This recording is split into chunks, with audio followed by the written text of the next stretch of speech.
deadly riots over the government's plan to avoid defaulting on its loans. Is that the unemployment keeps rising, and it has to keep rising just because you have an excess supply of goods, which is this is all borrowed money that our and that debt is owned by banks in other countries. Still knows a lot, including right here at home. In the form of a convenient personal loan. A filter cigarette that delivers the taste, and 45 malt liquor. Are you hot? Quite some time ago, by a psychologist, America is sponsoring I first learned it from my grandmother. Now, my grandmother was a wonderful person. She taught me how to play the game Monopoly. She understood that the name of the game is to acquire. She would accumulate everything she could, and eventually she became the master of the board. And then she would always say the same thing to me. She'd look at me and she'd say, "One day, you'll learn to play the game." One summer, I played Monopoly almost every day, all day long. And that summer, I learned to play the game. I came to understand the only way to win is to make a total commitment to acquisition. I came to understand that money and possessions, that's the way that you keep score. And by the end of that summer, I was more ruthless than my grandmother. I was ready to bend the rules if I had to win that game. And I sat down with her to play that fall. I took everything she had. I watched her give her last dollar and quit in utter defeat. And then she had one more thing to teach me. Then she said, "Now it all goes back in the box." All those houses and hotels, all the railroads and utility companies, all that property and all that wonderful money. Now it all goes back in the box. None of it was really yours. You got all heated up about it for a while. But it was around a long time before you sat down at the board. And it will be here after you're gone. Players come and players go. Houses and cars, titles and clothes, even your body. Because the fact is that everything I clutch and consume and hoard is going to go back in the box, and I'm going to lose it all. You have to ask yourself, when you finally get the ultimate promotion, when you've made the ultimate purchase, when you buy the ultimate home, when you have stored up financial security and climbed the ladder of success to the highest rung you can possibly climb it, and the thrill wears off, and it will wear off, then what? How far do you have to walk down that road before you see where it leads? Surely you understand, it'll never be enough. So you have to ask yourself the question, what matters?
When I was a young man growing up in New York City, I refused to pledge allegiance to the flag.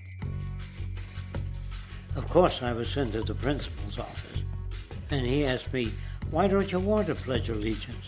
Everybody does." I said, "Everybody once believed the earth was flat, but that doesn't make it so."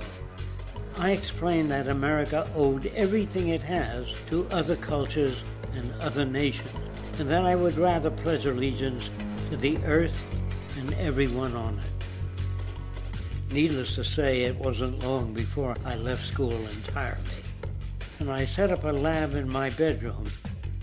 There I began to learn about science and nature. I realized then that the universe is governed by laws, and that the human being, along with society itself, was not exempt from these laws. Then came the crash of 1929, which began what we now call the Great Depression.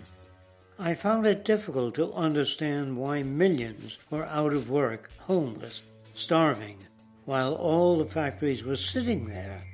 The resources were unchanged. It was then that I realized that the rules of the economic game were inherently invalid. Shortly after came World War II, where various nations took turns systematically destroying each other. I later calculated that all the destruction and wasted resources spent on that war could have easily provided for every human need on the planet.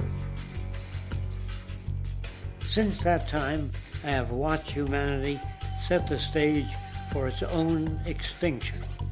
I have watched as the precious finite resources are perpetually wasted and destroyed in the name of profit and free markets. I have watched the social values of society be reduced into a base artificiality of materialism and mindless consumption. And I have watched as the monetary powers control the political structure of supposedly free societies. I'm 94 years old now, and I'm afraid my disposition is the same as it was 75 years ago. This shit's got to go.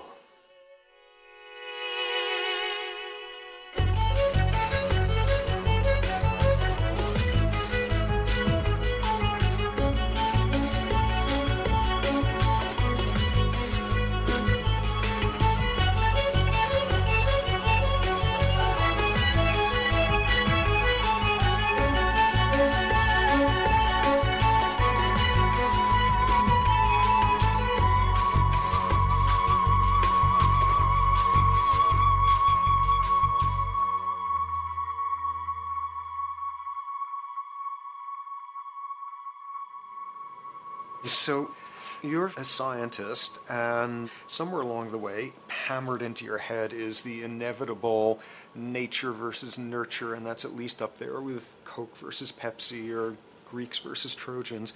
So nature versus nurture, this by now utterly oversimplifying view of where influences on how a cell deals with an energy crisis, up to what makes us who we are on the most individualistic levels of personality. And what you've got is this complete false dichotomy built around nature as deterministic. At the very bottom of all the causality of life is DNA and the code of codes and the Holy Grail, and everything is driven by it. And at the other end, a much more social science perspective, which is we are social organisms, and biology is for slime molds. Humans are free of biology, and obviously both views are nonsense. What you see instead is it is virtually impossible to understand how biology works outside the context of environment. One of the most crazy-making yet widespread and potentially dangerous notions is, oh, that behavior is genetic. Now, what does that mean? It means all sorts of subtle stuff if you sort of know modern biology, but for most people out there, what it winds up meaning is a deterministic view of life, one rooted in biology and genetics. Genes equal things that can't be changed. Genes equal things that are inevitable and that you might as well not waste resources trying to fix, might as well not put societal energies into trying to improve because it's inevitable, it's unchangeable. And that is sheer nonsense.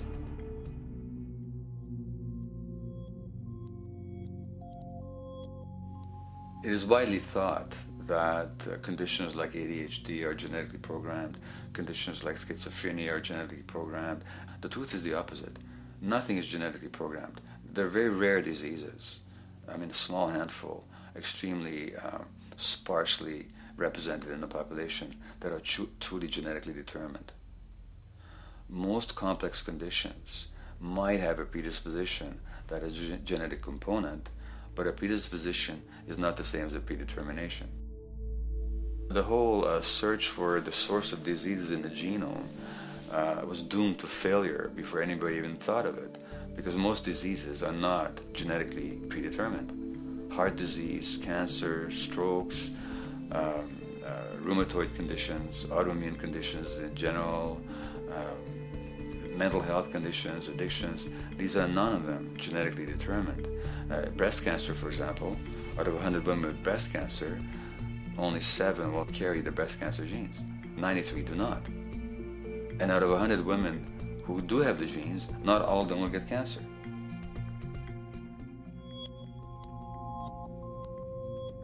Genes are not just things that make us behave in a particular way regardless of our environment. Genes give us different ways of responding to our environment. And in fact, it looks as if some of the early childhood influences of a kind of child rearing affect gene expression, actually turning on and off different genes to put you on a different developmental track, which may suit the kind of world you've got to deal with. So, for example, a study done in Montreal with suicide victims looked at autopsies of the brains of these people. And it turned out that if a suicide victim, these are usually young adults, had been abused as children, the abuse actually caused a genetic change in the brain that was absent in the brains of people who had not been abused. That's an epigenetic effect. Epi means on top of, so that the epigenetic influence is what happens environmentally to either activate or deactivate certain genes. In New Zealand, there's a study that was done in a town called Dunedin, in which a few thousand individuals were studied from birth up to into their 20s. What they found was that they could identify a genetic mutation, an abnormal gene, which did have some relation to the predisposition to commit violence, but only if the individual had also been subjected to severe child abuse. In other words, a child with this abnormal gene would be no more likely to be violent than anybody else, and in fact they actually had a lower rate of violence than people with normal genes, as long as they weren't abused as children. Great additional example of the ways in which genes are not be-all, end-all. Fancy technique where you can take a specific gene out of a mouse, that mouse and its descendants will not have that gene, you have knocked out that gene. So there's this one gene that codes for a protein that has something to do with learning and memory, and this fabulous demonstration, knock out that gene and you have a mouse that doesn't learn as well. Ooh, a genetic basis for intelligence. What was much less appreciated in that landmark study that got picked up by the media left and right is take those genetically impaired mice and raise them in a much more enriched, stimulating environment than your normal mice in a lab cage, and they completely overcame that deficit. So when one says in a contemporary sense that, oh, this behavior is genetic, to the extent that that's even a valid sort of phrase to use, what you're saying is there is a genetic contribution to how this organism responds to environment. Genes may influence the readiness with which an organism will deal with a certain environmental challenge. You know, that's not the version most people have in their minds. And not to be too soapboxing, but run with the old sort of version of it's genetic, and it's not that far from a history of eugenics and things of that sort. It's a widespread misconception, and it's a potentially fairly dangerous one. One reason that the sort of biological explanation for violence, one reason that hypothesis is potentially dangerous, it's not just misleading, it can really do harm, is because if you believe that, you could very easily say, well, there's nothing we can do to change the predisposition people have to becoming violent. All we can do if somebody becomes violent is punish them, lock them up or execute them. But we don't need to worry about changing the social environment or the social preconditions that may lead people to become violent, because that's irrelevant. The genetic argument allows us the luxury of ignoring past and present historical and social factors. And in the words of Louis Menand, he wrote in the New Yorker, very astutely, he said, "It's all in the genes, an explanation for the way things are that does not threaten the way things are. Why should someone feel unhappy or engage in antisocial behavior when that person is living in the freest and most prosperous nation on earth? It can't be the system. There must be a flaw in the wiring somewhere," which is a good way of putting it. So the genetic argument is simply a cop-out, which allows us to ignore the social and economic and political factors that in fact underlie many troublesome behaviors.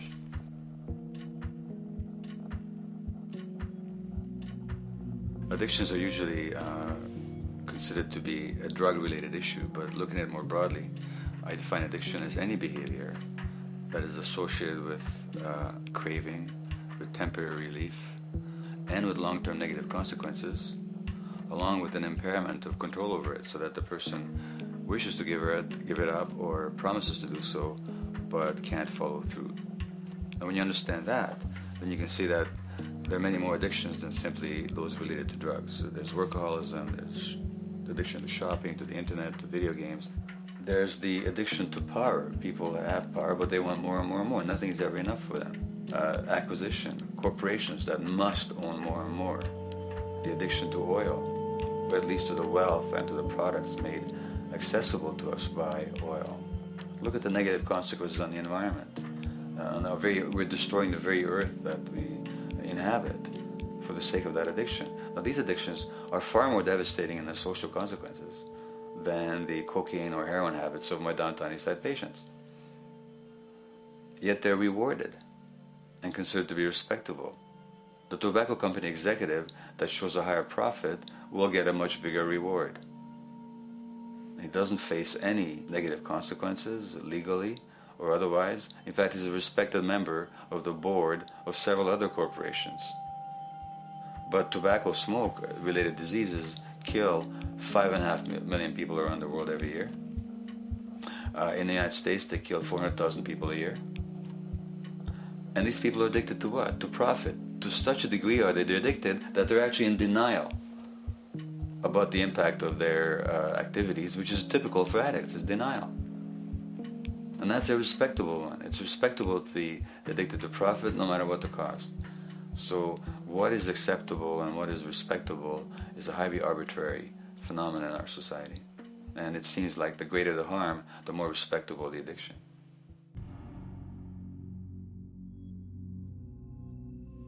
There's a general myth that drugs in themselves are addictive. In fact, the war on drugs is predicated on the idea that if you interdict the sources of drugs, you can deal with addiction that way. Now, if we understand addiction in a broader sense, we see that nothing in itself is addictive. No substance, no drug is by itself addictive, and no behavior is by itself addictive. Many people can go shopping without becoming shopaholics. Not everybody becomes a food addict. Not everyone who drinks a glass of wine becomes an alcoholic. So the real issue is what makes people susceptible, because it's the combination of a susceptible individual and the potentially addictive substance or behavior that actually then makes for full flowering of addiction. In short, it's not the drug that's addictive, it's the question of the susceptibility of the individual to being addicted to a particular substance or behavior. If we wish to understand what then makes some people susceptible, we actually have to look at their life experience. The old idea, although it's old, but it's still broadly held, that addictions are due to some genetic cause is simply scientifically untenable. What the case is actually is that certain life experiences make people susceptible. Life experiences that not only shape the person's personality and psychological needs, but also their very brains in certain ways. And that process begins in utero.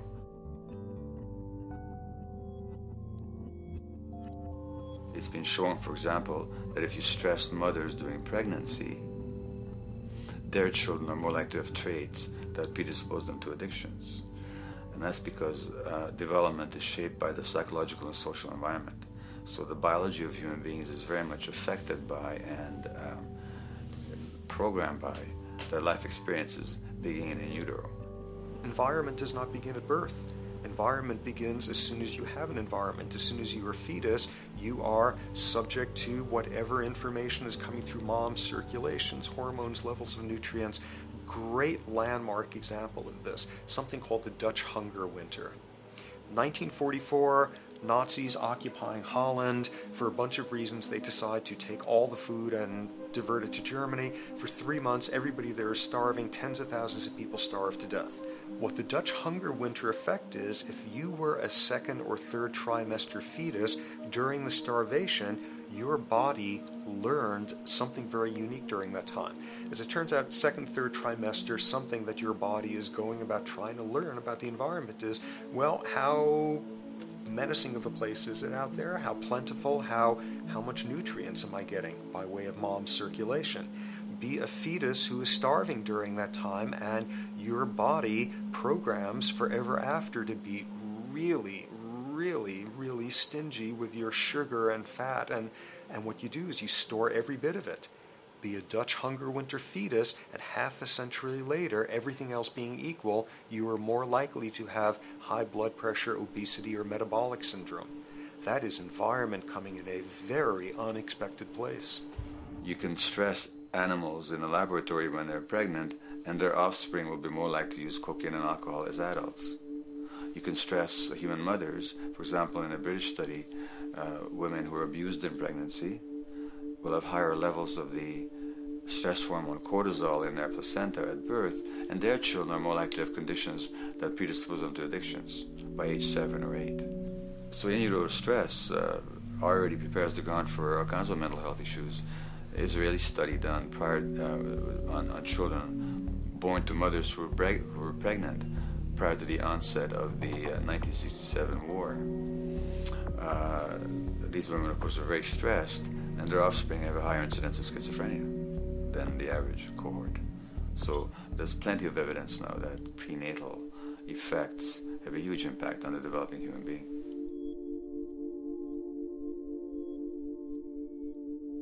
The point about human development, and specifically human brain development, is that it occurs mostly under the impact of the environment and mostly after birth. Now, if you compare us to a horse, which can run on the first day of life, we see that we are very undeveloped. We can't muster that much neurological coordination, balance, muscle strength, visual acuity until a year and a half, 2 years. And that's because the brain development that in the horse happens in the safety of the womb, in a human being has to happen after birth.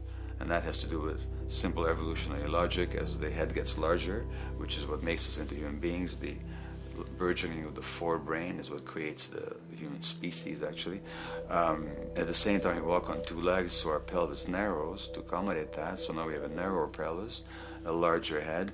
Bingo, we have to be born prematurely. And that means that the brain development that in other animals occurs in utero, in us, occurs after birth. And much of that under the impact of the environment.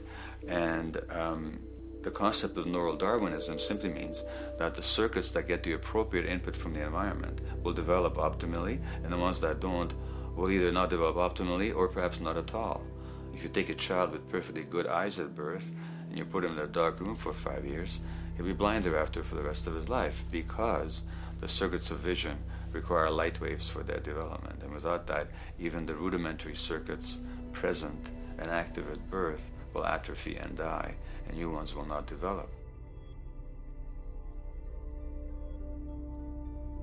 There's a significant way in which early experiences shape adult behavior, and even and especially early experiences for which there's no recall memory. It turns out that there are two kinds of memory. There is explicit memory, which is recall. This is when you can call back facts, details, episodes, circumstances. But the structure in the brain, which is called the hippocampus, which encodes recall memory, it doesn't even begin to develop fully until 1.5 years, and it's not fully developed until much later, which is why hardly anybody has any recall memory prior to 18 months. But there's another kind of memory, which is called implicit memory, which is in fact an emotional memory, where the emotional impact and the interpretation that the child makes of those emotional experiences is ingrained in the brain in the form of nerve circuits ready to fire without specific recall. So to give you a clear example, people who are adopted have a lifelong sense of rejection very often. They can't recall the adoption, they can't recall the separation from birth mother because there's nothing there to recall with. But the emotional memory of separation and rejection is deeply embedded in their brains. Hence, they're much more likely to experience a sense of rejection and a great emotional upset when they perceive themselves as being rejected than other people. That's not unique to people who are adopted, but it's particularly strong in them because of this function of implicit memory. People who are addicted, given that they, according to all the research literature, certainly in my experience, the hardcore addicts virtually were all significantly abused as children or suffered severe emotional loss. Their emotional or implicit memories are those of a world that's not safe and not helpful, caregivers who are not to be trusted, and relationships that are not safe enough to open up to vulnerably. And hence their responses tend to be to keep themselves separate from really intimate relationships, not to trust caregivers, doctors, and other people who are trying to help them, and generally see the world as an unsafe place. And that's strictly a function of implicit memory, which sometimes has to do with incidents they don't even recall.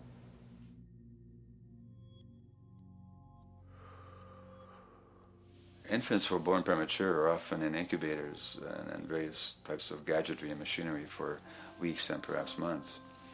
It's now known that if these children are touched and stroked on the back for just 10 minutes a day, that promotes their brain development. So human touch is essential for development. And in fact, infants who are never picked up will actually die. That's how much of a fundamental need being held is to human beings. In our society, there's an unfortunate tendency to tell parents not to pick up their kids, not to hold them, not to pick up babies who are crying for fear of spoiling them, or to encourage them to sleep through the night. You don't pick them up, which is just the opposite of what the child needs. And these children might go back to sleep because they give up and their brains just shut down as a way of defending against the vulnerability of being abandoned really by their parents. But their implicit memories will be that of a world that doesn't give a damn. A lot of these differences are structured very early in life. In a way, if you like, the parental experience of adversity, how tough life is or how easy it is passed on to children, whether through maternal depression or parents being bad-tempered with their kids because they've had a hard day or just being too tired at the end of the day. And these have very powerful effects, programming children's development, which we know a lot about now. But that's early sensitivity isn't just an evolutionary mistake. It exists again in many different species. Even seedlings, there's an early adaptive process to the kind of environment they're growing up in. But for humans, the adaptation is to the quality of social relations. And so early life how nurturing or how much conflict, how much attention you get, is a taster of the kind of world you may be growing up in. Are you growing up in a world where you have to fight for what you can get, watch your back, fend for yourself, learn not to trust others? Or are you growing up in a society where you depend on reciprocity, mutuality, cooperation, where empathy is important, where your security depends on good relations with other people? And that needs a very different emotional and cognitive development. And that's what the early sensitivity is about. And parenting is almost, quite unconsciously, a system for passing on that experience to children of the kind of world they're in. The great British child psychiatrist D.W. Winnicott said that fundamentally two things can go wrong in childhood. One is when things happen that shouldn't happen, and then things that should happen but don't. And the first category is the traumatic and abusive and abandonment experiences of my downtown East Side patients and of many addicts. That's what shouldn't happen but did. But then there is the non-stressed, attuned, non-distracted attention of the parent that every child needs, that very often children don't get. They're not abused, they're not neglected, and they're not traumatized.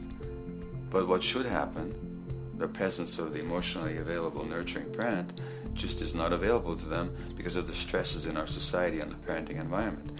And the psychologist Alan Shore calls that proximal abandonment, when the parent is physically present, but emotionally absent. I have spent, roughly the last 40 years of my life working with the most violent people our society produces, murderers, rapists, and so on, in an attempt to understand what causes this violence.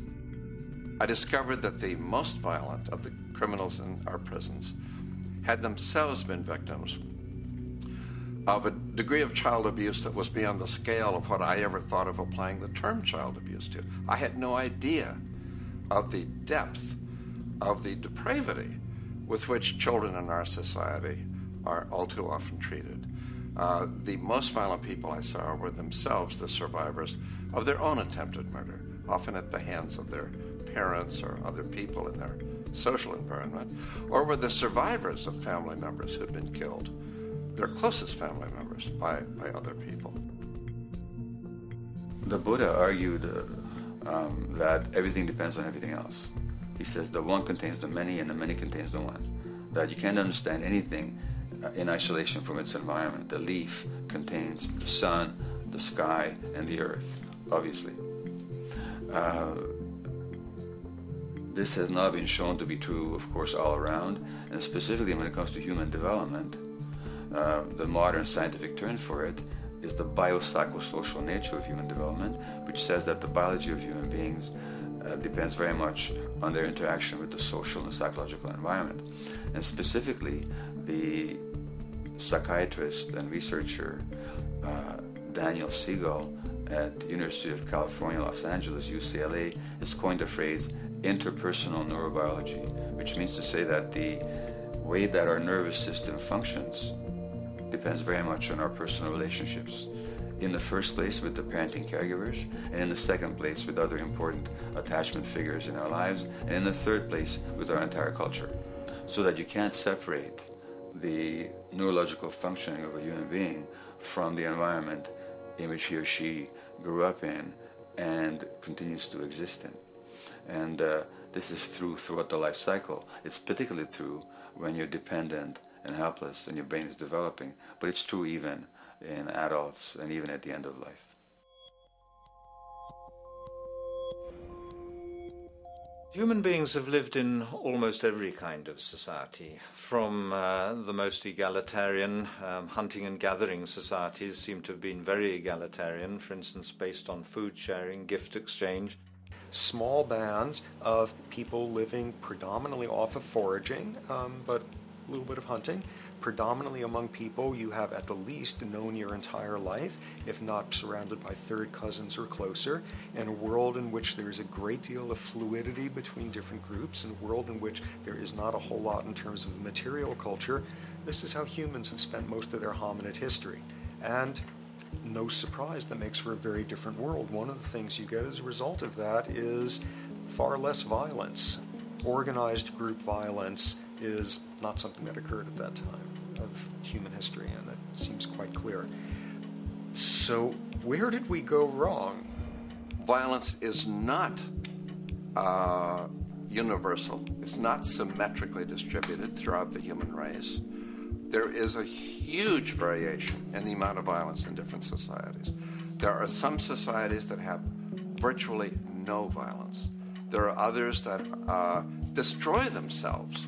Some of the Anabaptist religious groups that are complete, strict pacifists, like the Amish, the Mennonites, the Hutterites. Among some of these groups, the Hutterites, there are no recorded cases of homicide.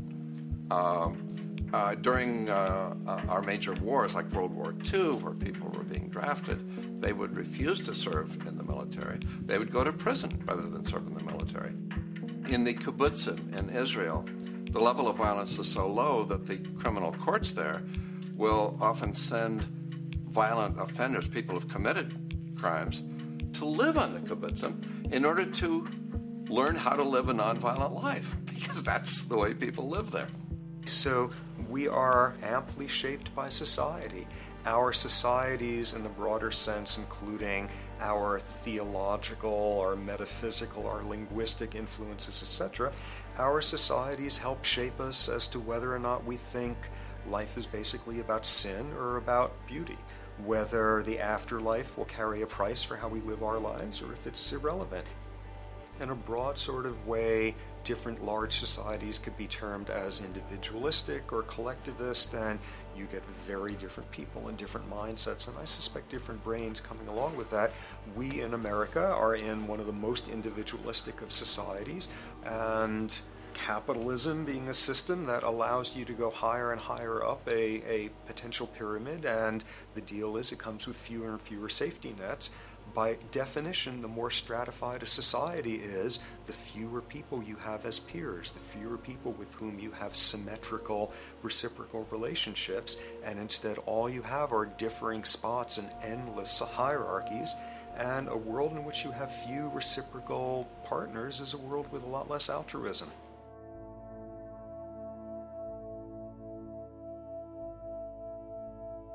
Alright, so this brings us to a total impossible juncture, which is to try to make sense in perspective of science as to what the nature is of human nature. You know, on a certain level, the nature of our nature is not to be particularly constrained by our nature. We come up with more social variability than any species out there, more systems of belief, of styles of family structures, of ways of raising children. The capacity for variety that we have is extraordinary. In a society which is predicated on competition and really very often the ruthless exploitation of one human being by another, the profiteering of other people's problems, and very often the creation of problems for the purpose of profiteering, the ruling ideology will very often justify that behavior by appeals to some fundamental and unalterable human nature. So the myth in our society is that people are competitive by nature and that they're individualistic and that they're selfish. The real reality is quite the opposite. We have certain human needs. The only way that you can talk about human nature concretely is by recognizing that there's certain human needs. We have a human need for companionship and for close contact, to be loved, to be attached to be accepted, to be seen, to be received for who we are. If those needs are met, we develop into people who are compassionate and cooperative and who have empathy for other people. So the opposite that we often see in our society is in fact the distortion of human nature, precisely because so few people have their needs met. So yes, you can talk about a human nature, but only in the sense of basic human needs that are instinctively evoked, or I should say certain human needs that lead to certain traits if they are met, and a different set of traits if they're denied. So, When we recognize the fact that the human organism, which has a great deal of adaptive flexibility, allowing us to survive in many different conditions, is also rigidly programmed for certain environmental requirements or human needs, a social imperative begins to emerge. Just as our bodies require physical nutrients, the human brain demands positive forms of environmental stimulus at all stages of development, while also needing to be protected from other negative forms of stimulus.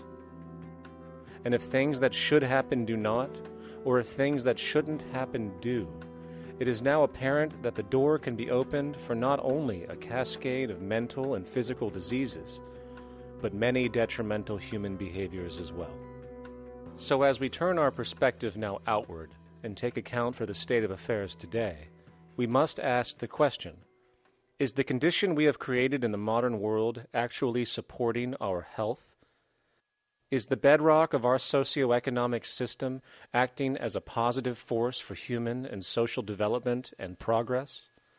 Or is the foundational gravitation of our society actually going against the core evolutionary requirements needed to create and maintain our personal and social well-being?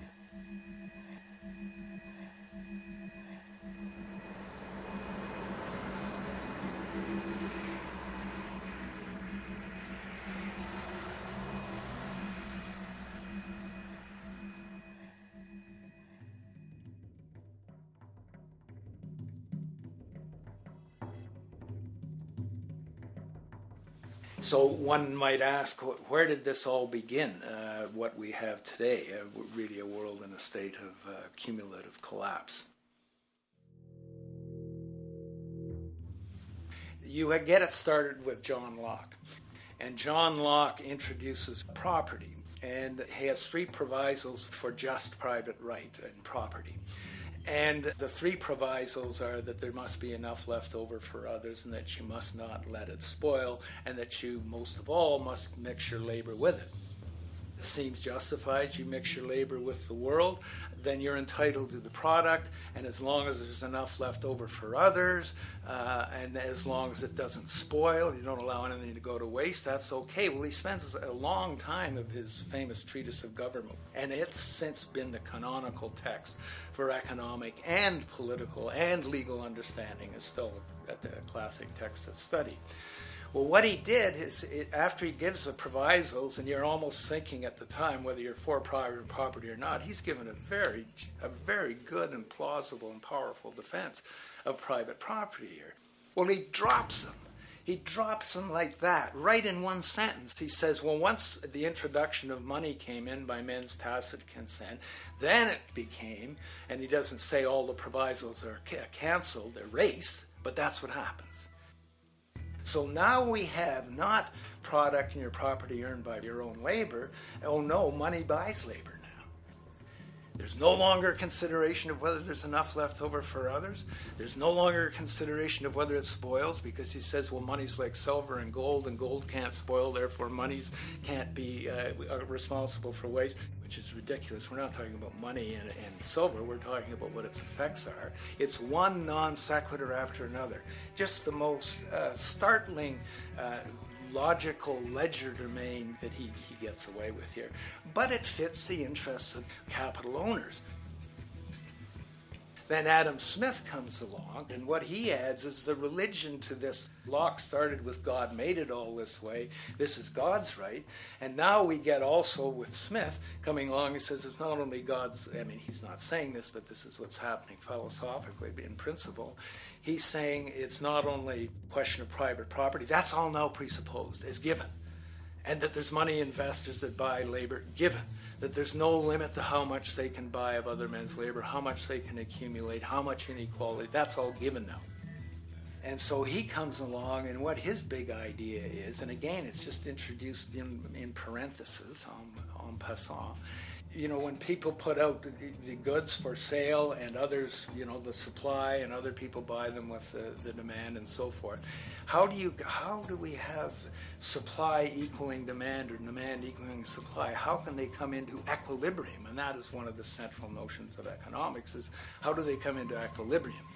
And he says it's the invisible hand of the market that brings them into equilibrium.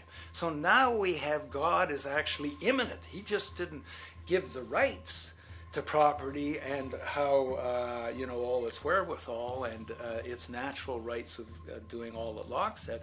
Now we have the system itself as God. In fact, Smith says, when he talks, and you'll never find this quote again, I have to read the whole of the Inquiry into the Wealth of Nations. He says, the scantiness of subsistence sets limits to the reproduction of the poor, and that nature can deal with this in no other way than elimination of their children. So he anticipated evolutionary theory in the worst sense applied. This is well before Darwin. And so he called them the race of laborers. So you can see there was inherent racism built in here. There was an inherent acceptance, life blindness to kill innumerable children. And he thought, well, that's the invisible hand making supply meet demand and demand meet supply. So see how wise God is. So you can see a lot of the really virulent, life-destructive, eco-genocidal things that are going on now have, in a way, a thought gene back in Smith too. When we reflect on the original concept of the so-called free market capitalist system, as initiated by early economic philosophers such as Adam Smith, we see that the original intent of a market was based around real, tangible, life-supporting goods for trade. Adam Smith never fathomed that the most profitable economic sector on the planet would eventually be in the arena of financial trading or so-called investment, where money itself is simply gained by the movement of other money in an arbitrary game which holds zero productive merit to society. Yet, regardless of Smith's intent, the door for such seemingly anomalous advents was left wide open by one fundamental tenet of this theory. Money is treated as a commodity in and of itself. Today, in every economy of the world, regardless of the social system they claim, money is pursued for the sake of money and nothing else. The underlying idea, which was mysteriously qualified by Adam Smith with his religious declaration of the invisible hand, is that the narrow, self-interested pursuit of this fictional commodity will somehow magically manifest human and social well-being and progress. The reality is that the monetary incentive interest, or what some have termed the money sequence of value, has now completely decoupled from the foundational life interest, which could be termed the life sequence of value. What has happened is that there's a complete confusion in economic doctrine between those two sequences. They think that the money sequence of value delivers the life sequence of value, and that's why they say if more goods are sold, if GDPs rise and so forth, therefore there'll be more well-being, enhanced well-being. We take the GDP to be basically our indicator of social health. Well, there you see the confusion. It's talking about money sequences of value, that is all the receipts, all the revenues that are derived from selling goods, and they're confusing that with life reproduction, so that you have built right into this thing from the beginning is a complete conflation of the money and life sequences of value. So we're dealing with a kind of structured delusion that becomes more and more deadly as the money sequence decouples from producing anything at all. So it's a system disorder, and the system disorder seems to be fatal.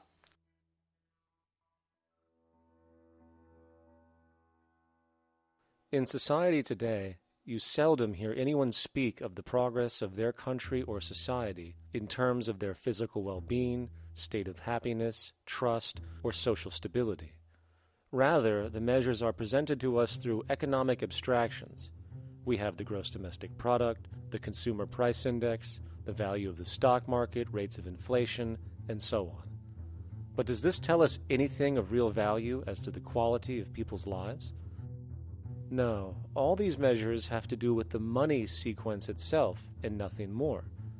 For example, the gross domestic product of a country is a measure of the value of goods and services sold. this measure is claimed to correlate to the standard of living of a country's people. In the United States, healthcare accounted for over 17% of GDP in 2009, amounting to over $2.5 trillion spent, hence creating a positive effect on this economic measure. And based on this logic, it would be even better for the U.S. economy if healthcare services increased more so, perhaps to $3 trillion or $5 trillion, since that would create more growth, more jobs, and hence boasted by economists as a rise in their country's standard of living. But wait a minute, what do healthcare services actually represent? Well, sick and dying people. That's right, the more unhealthy people there are in America, the better the economy.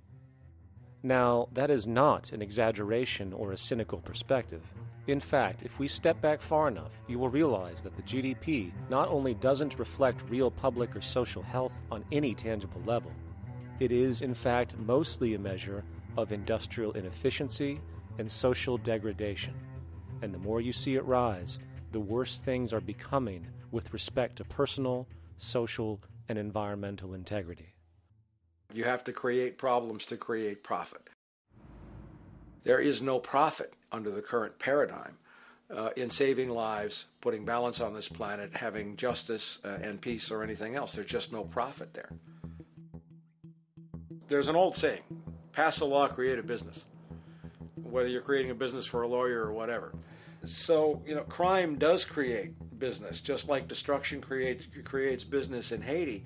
We have now roughly 2 million people incarcerated in this country, and of those, many of them are in prisons run by private corporations, Corrections Corporation of America, Wackenhut, who trade their stock on Wall Street based upon how many people are in jail.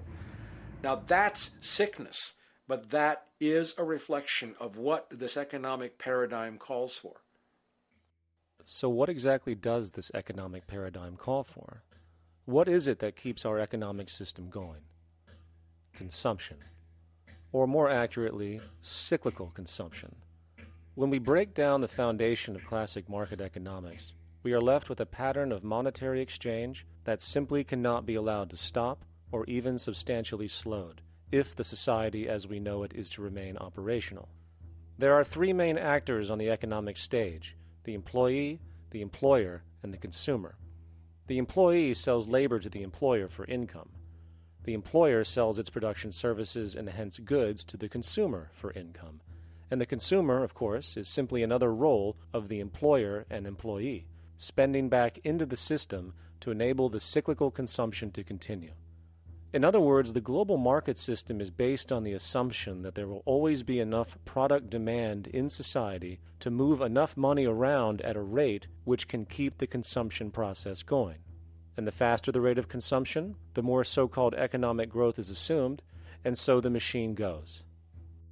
But hold on, I thought an economy was meant to, economize? Doesn't the very term have to do with preservation and efficiency and a reduction of waste? So how does our system, which demands consumption and the more the better, efficiently preserve or economize at all? Well, it doesn't. The intent of the market system is, in fact, the exact opposite of what a real economy is supposed to do, which is efficiently and conservatively orient the materials for production and distribution of life-supporting goods. We live on a finite planet with finite resources, where, for example, the oil we utilize took millions of years to develop, where the minerals we use took billions of years to develop. So, having a system that deliberately promotes the acceleration of consumption for the sake of so-called economic growth is pure ecocidal insanity. Absence of waste, that's what efficiency is. Absence of waste. This system is more wasteful than all the other existing systems in the history of the planet. Every level of life organization and life system is in a state of crisis and challenge and decay or collapse. No peer-reviewed journal in the last 30 years will tell you anything different. That is that every life system is in decline, as well as social programs, as well as our water access. Try to name any means of life that isn't threatened and in danger. You can't. There really isn't one, and that's very, very despairing. But we haven't even figured out the causal mechanism. We don't want to face the causal mechanism. We just want to go on, that's what insanity is, where you keep doing the same thing over and over again, though it clearly doesn't work. So you're really dealing with not an economic system, but I would go so far as to say an anti-economic system. There's an old saying that the competitive market model seeks to create the best possible goods at the lowest possible prices. This statement is essentially the incentive concept, which justifies market competition based on the assumption that the result is the production of higher quality goods. If I was going to build myself a table from scratch, I would naturally build it out of the best, most durable materials possible, right? With the intent for it to last as long as possible. Why would I want to make something poor, knowing I would have to eventually do it again and expend more materials and more energy? Well, as rational as that may seem in the physical world, when it comes to the market world, it is not only explicitly irrational, it is not even an option. It is technically impossible to produce the best of anything if a company is to maintain a competitive edge and hence remain affordable to the consumer. Literally everything created and set for sale in the global economy is immediately inferior the moment it is produced, for it is a mathematical impossibility to make the most scientifically advanced, efficient, and strategically sustainable products. This is due to the fact that the market system requires that cost efficiency, or the need to reduce expenses, exist at every stage of production, from the cost of labor to the cost of materials and packaging, and so on. This competitive strategy, of course, is to make sure the public buys their goods rather than from a competing producer, which is doing the exact same thing to also make their goods both competitive and affordable. This immutably wasteful consequence of the system could be termed intrinsic obsolescence. However, this is only one part of a larger problem. A fundamental governing principle of market economics, one that you will not find in any textbook, by the way, is the following. Nothing produced can be allowed to maintain a lifespan longer than what can be endured in order to continue cyclical consumption. In other words, it is critical that stuff break down, fail, and expire within a certain amount of time. This is termed planned obsolescence. Planned obsolescence is the backbone of the underlying market strategy of every goods-producing corporation in existence. While very few, of course, would admit to such a strategy outright, what they do is mask it within the intrinsic obsolescence phenomenon just discussed, while often ignoring or even suppressing new advents in technology which might create a more sustainable, durable good. So, if it wasn't wasteful enough that the system inherently cannot allow the most durable and efficient goods to be produced, planned obsolescence deliberately recognizes that the longer any good is in operation, the worse it is for sustaining cyclical consumption and hence the market system itself. In other words, product sustainability is actually inverse to economic growth, and hence there is a direct, reinforced incentive to make sure lifespans are short of any given good produced. And in fact, the system cannot operate any other way. One glance at the sea of landfills now spreading across the world show the obsolescence reality. There are now billions of cheaply made cell phones, computers, and other technology, each full of precious, difficult-to-mine materials such as gold, coltan, copper, now rotting in vast piles, usually due to the mere malfunction or obsolescence of small parts, which, in a conservative society, could likely be fixed or updated, and the life of the good extended. Unfortunately, as efficient as that may seem in our physical reality, living on a finite planet with finite resources, it is explicitly inefficient with respect to the market. To put it into a phrase, efficiency, sustainability, and preservation are the enemies of our economic system. Likewise, just as physical goods need to be constantly produced and reproduced, regardless of their environmental impact, the service industry operates with an equal rationale. The fact is, there is no monetary benefit to resolving any problems which are currently being serviced. At the end of the day, the last thing the medical establishment really wants is the curing of diseases such as cancer, which would eliminate countless jobs and trillions in revenue. And since we're on the subject, crime and terrorism in this system are good. Well, at least economically, for it is employing police, generating high-value commodities for security, not to mention the value of prisons that are privately owned for profit. And how about war? The war industry in America is a huge driver of GDP, one of the most profitable industries, producing weapons of death and destruction. The favorite game of this industry is to blow things up and then go and rebuild them for profit.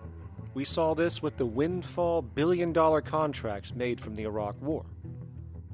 The bottom line is that socially negative attributes of society have become positively rewarded ventures for industry, and any interest in problem resolution or environmental sustainability and conservation is intrinsically counter to economic sustainability.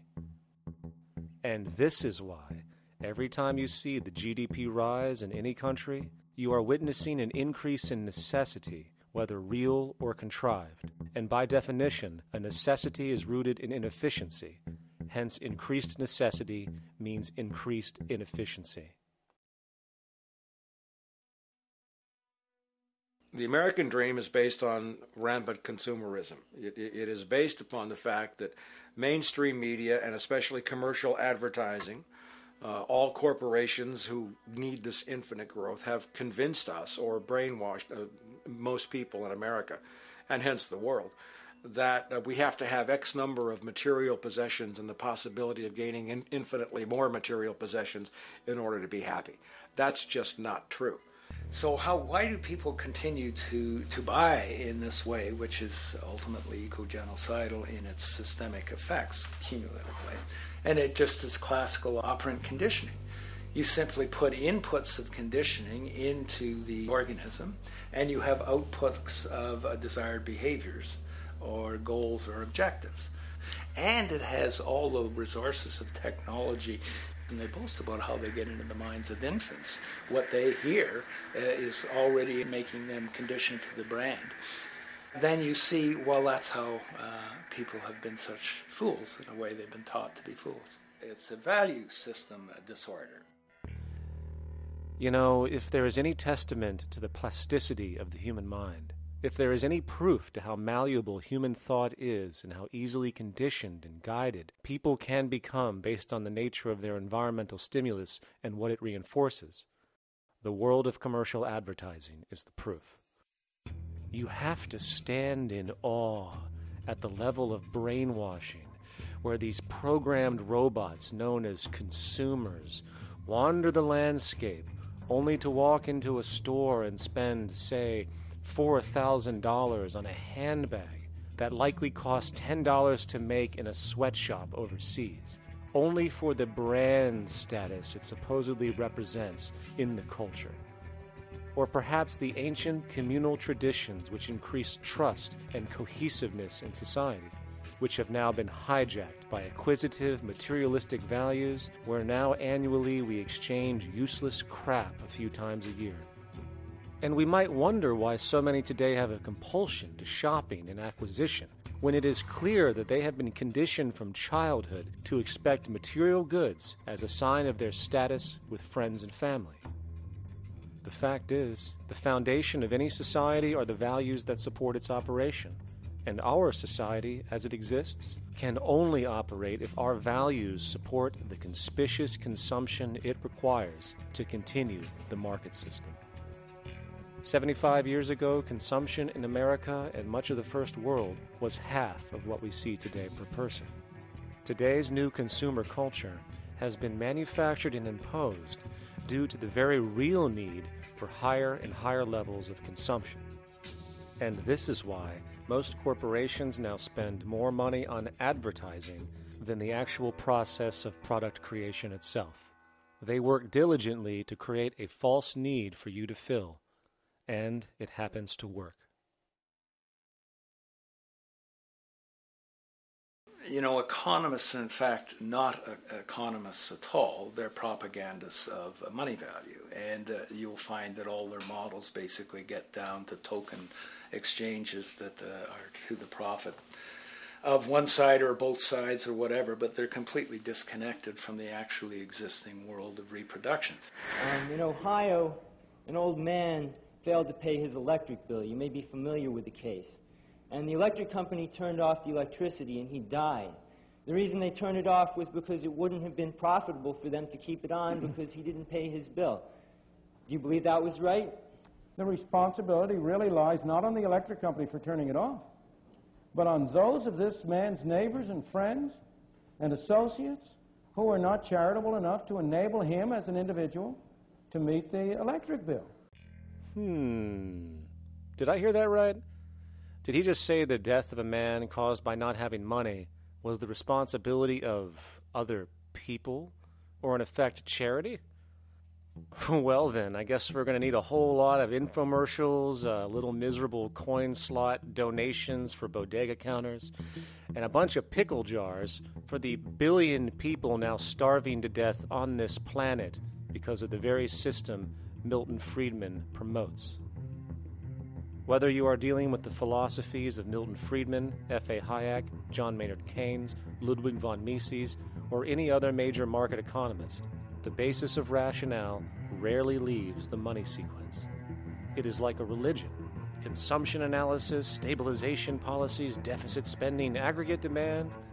It exists as a never-ending, self-referring, self-rationalizing circle of discourse where universal human need, natural resources, or any form of physical life-supporting efficiency is ruled out by default and replaced by the singular notion that humans seeking advantage over each other for money alone, motivated by their own narrow self-interest, will magically create a sustainable, healthy, balanced society. There is no life coordinate in this whole theory, this whole doctrine. What are they doing? What are they doing? What they're doing is tracking money sequences. That's all it is tracking money sequences, presupposing everything that matters. One, that there's no life coordinates. Wow, no life coordinates. Two, that all the agents are self-maximizing preference seekers. That is, they think of nothing other than themselves and what they can get most for themselves. That's the notion, that's the ruling notion of rationality. Self-maximizing choice. And the only thing that they're interested in self-maximizing is money or commodities. Well, where does social relations come in? It doesn't, except in the exchange to self-maximize. Where do our natural resources come in? They don't, except to exploit. Where does the family come in as being able to survive? It doesn't. They have to have money in order to purchase any good. Well, shouldn't an economy deal somewhere with human need? Isn't that what the fundamental issue is, to satisfy human needs? Oh, need isn't even in your lexicon. You dissolve it into wants. And what is a want? That means money demand that wants to buy. Well, if it's money demand that wants to buy, it's got nothing to do with need, because it may be the person has no money demand and desperately needs, say, water supply. Or it may be money demand wants a gold toilet seat. Well, where does it all go? To the gold toilet seat. And you call this economics? Like, it's really, when one thinks of it, it's got to be the most bizarre delusion in the history of human thought. Now, so far we have focused on the market system, but this system is actually only one half of the global economic paradigm. The other half is the monetary system. While the market system deals with the interaction of people gaming for profit across the spectrum of labor, production, and distribution, the monetary system is an underlying set of policies set by financial institutions which create conditions for the market system, among other things. It includes terms we often hear, such as interest rates, loans, debt, the money supply, inflation, etc. And while you might want to pull your hair out listening to the gibberish coming from the monetary economists, modest preemptive actions can obviate the need of more drastic actions at a later date. The nature and effect of this system is actually quite simple. Our economy has, or the global economy, has three basic things that govern it. One is fractional reserve banking, banks printing money out of nothing. It's also based upon compound interest. When you borrow money, you have to pay back more than you borrowed, which means that you, in effect, create money out of thin air, again, which has to be serviced by creating still more money. We live in an infinite growth paradigm. The economic paradigm we live in now is a Ponzi scheme. It's nothing grows forever. It's not possible. As a great psychologist James Hillman wrote, the only thing that grows in a human body after a certain age is cancer. It's not just the amount of money that has to keep growing, it's the amount of consumers. Consumers to borrow money at interest to generate more money, and obviously that's not possible on a finite planet. People are basically vehicles to just create money, which must create more money to keep the whole thing from falling apart, which is what's happening right now. There are really only two things anyone needs to know about the monetary system. One, all money is created out of debt. Money is monetized debt, whether it materialized from treasury bonds, home loan contracts, or credit cards. In other words, if all outstanding debt was to be repaid right now, there would not be $1 in circulation. And two, interest is charged on virtually all loans made, and the money needed to pay back this interest does not exist in the money supply outright. Only the principal is created by the loans, and the principal is the money supply. So, if all this debt was to be repaid right now, not only would there not be $1 left in circulation, there would also be a gigantic amount of money owed that is literally impossible to pay back, for it does not exist. The consequence of all of this is that two things are inevitable: inflation and bankruptcy. As far as inflation, this can be seen as an historical trend in virtually every country today, and easily tied to its cause, which is the perpetual increase of the money supply, which is required to cover the interest charges and keep the system going. As far as bankruptcy, it comes in the form of debt collapse. This collapse will inevitably occur with a person, a business, or a country, and typically happens when the interest payments are no longer possible to make. But there is a bright side to all of this. Well, at least in terms of the market system, because debt creates pressure. Debt creates wage slaves. A person in debt is much more likely to take a low wage than a person who isn't, hence becoming a cheap commodity. So it's great for the corporations to have a pool of people that have no financial mobility. But hey, that same train of thought also goes for entire countries. The World Bank and the International Monetary Fund, which mostly serve as proxies for transnational corporate interests, give gigantic loans to troubled countries at very high interest rates, and then, once the countries are deeply in the hole and can't pay, austerity measures are applied, the corporations swoop in, set up sweatshops, and take their natural resources. Now that's market efficiency. But wait, there's more. You see, there's this unique hybrid of the monetary and market system called the stock market, which rather than, actually produce anything real, they just buy and sell money itself. And when it comes to debt, you know what they do? That's right, they trade it. They actually buy and sell debt for profit, from credit default swaps and collateralized debt obligations for consumer debt, to complex derivative schemes used to mask the debt of entire countries, such as the collusion of investment bank Goldman Sachs in Greece, which nearly collapsed the entire European economy. So when it comes to the stock market and Wall Street, we have an entirely new level of insanity born out of the money sequence of value. All you need to know about markets was written in an editorial in the Wall Street Journal a couple years ago. It was called Lessons of the Brain-Damaged Investor. And in this editorial, they explain why people with slight brain damage do better as investors than people with normal brain functionality. Why? Because the slightly brain-damaged person has no empathy. And that's the key. If you don't have any empathy, you do well as an investor. And so Wall Street breeds people who have no empathy, to go in there and to make decisions and make trades that they have no compunction about and no thought whatsoever as to what they're doing might affect their fellow human being. So they breed these robots, these people who have no souls. And since they don't even want to pay these people anymore, they're now breeding robots, real algorithmic traders. Goldman Sachs and the high-frequency trading scandal. They put a computer next to the exchange, the New York Stock Exchange. This computer, this co-located computer, as they call it, it front-runs all the trades on the exchange, and it hits the exchange with volumes of orders in ways that scout pennies and nickels away from the exchange. It's like they're siphoning money all day long. They went one quarter last year, 30 or 60 straight days without a single down day and made millions of dollars every single day. Is that because, well, that's statistically impossible. When I worked on Wall Street, the way it works is everyone kicks upstairs the bribes.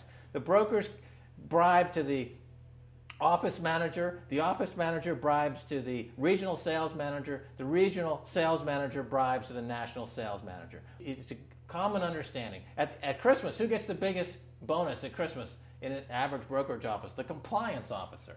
The compliance officer sits there all day long. He's supposed to be making sure you don't violate any of the margin rules and you're complying with the law. Of course, yeah, to the extent that you can bribe the compliance officer, yeah, that's right, you are complying with the law. So how does fraud has become the system? It's no longer a byproduct. It is the system. You know, it's like that old Woody Allen joke. He says, "Doctor, my brother thinks he's a chicken." And the doctor says, "Take a pill, and that should cure the problem." And he says, "No, doctor, you don't understand. We need the eggs." Okay? So the trading of fraudulent claims back and forth between banks to generate fees, to generate bonuses, has become the GDP producing growth engine of the United States economy. Even though they're essentially trading fraudulent claims that there's absolutely no hope of ever paying back. They're processing and generating and resecuritizing nothing. If I write $20 billion on a cocktail napkin and I sell it to JP Morgan, while JP Morgan writes $20 billion on a cocktail napkin, and we swap those two cocktail napkins at a bar, and we each pay ourselves 1/4% in a fee, we make a lot of money for our Christmas bonus. We each have on our books a $20 billion cocktail napkin, which has no real value until such time as the system is no longer able to absorb bogus cocktail napkins, in which case we go to the government to get bailed out. And because of Wall Street and the global stock market, there are now conservatively about $700 trillion of outstanding fraudulent claims known as derivatives, still waiting to collapse, a value amounting to over 10 times the gross domestic product of the entire planet.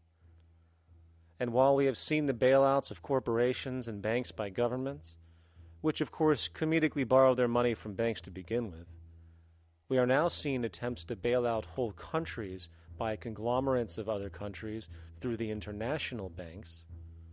But how do you bail out a planet? There is no country out there that isn't now saturated in debt. The cascade of sovereign debt defaults we have seen can only be the beginning when the math is taken into account. It has been estimated in the United States alone that income tax would need to be raised to 65% per person just to cover the interest in the near future. Economists are now foreshadowing that within a few decades, 60% of the countries on the planet will be bankrupt. But, hold on, let me get this straight. The world is going bankrupt, whatever the hell that means, because of this idea called debt, which doesn't even exist in the physical reality. It's only part of a game that we've invented.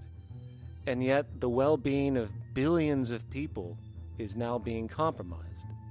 Extreme layoffs, tent cities, accelerating poverty, austerity measures imposed, schools shutting down, child hunger, and other levels of familial deprivation, all because of this elaborate fiction. What are we, fucking stupid? Hey, Mars, my man. Help a brother out, huh? Grow up, kid.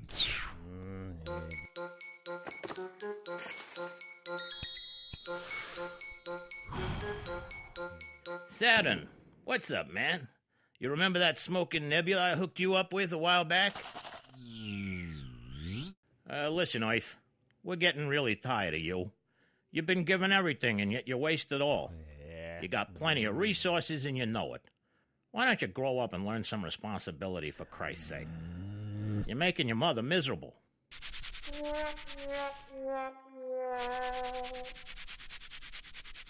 You're on your own, pal. Yeah, whatever.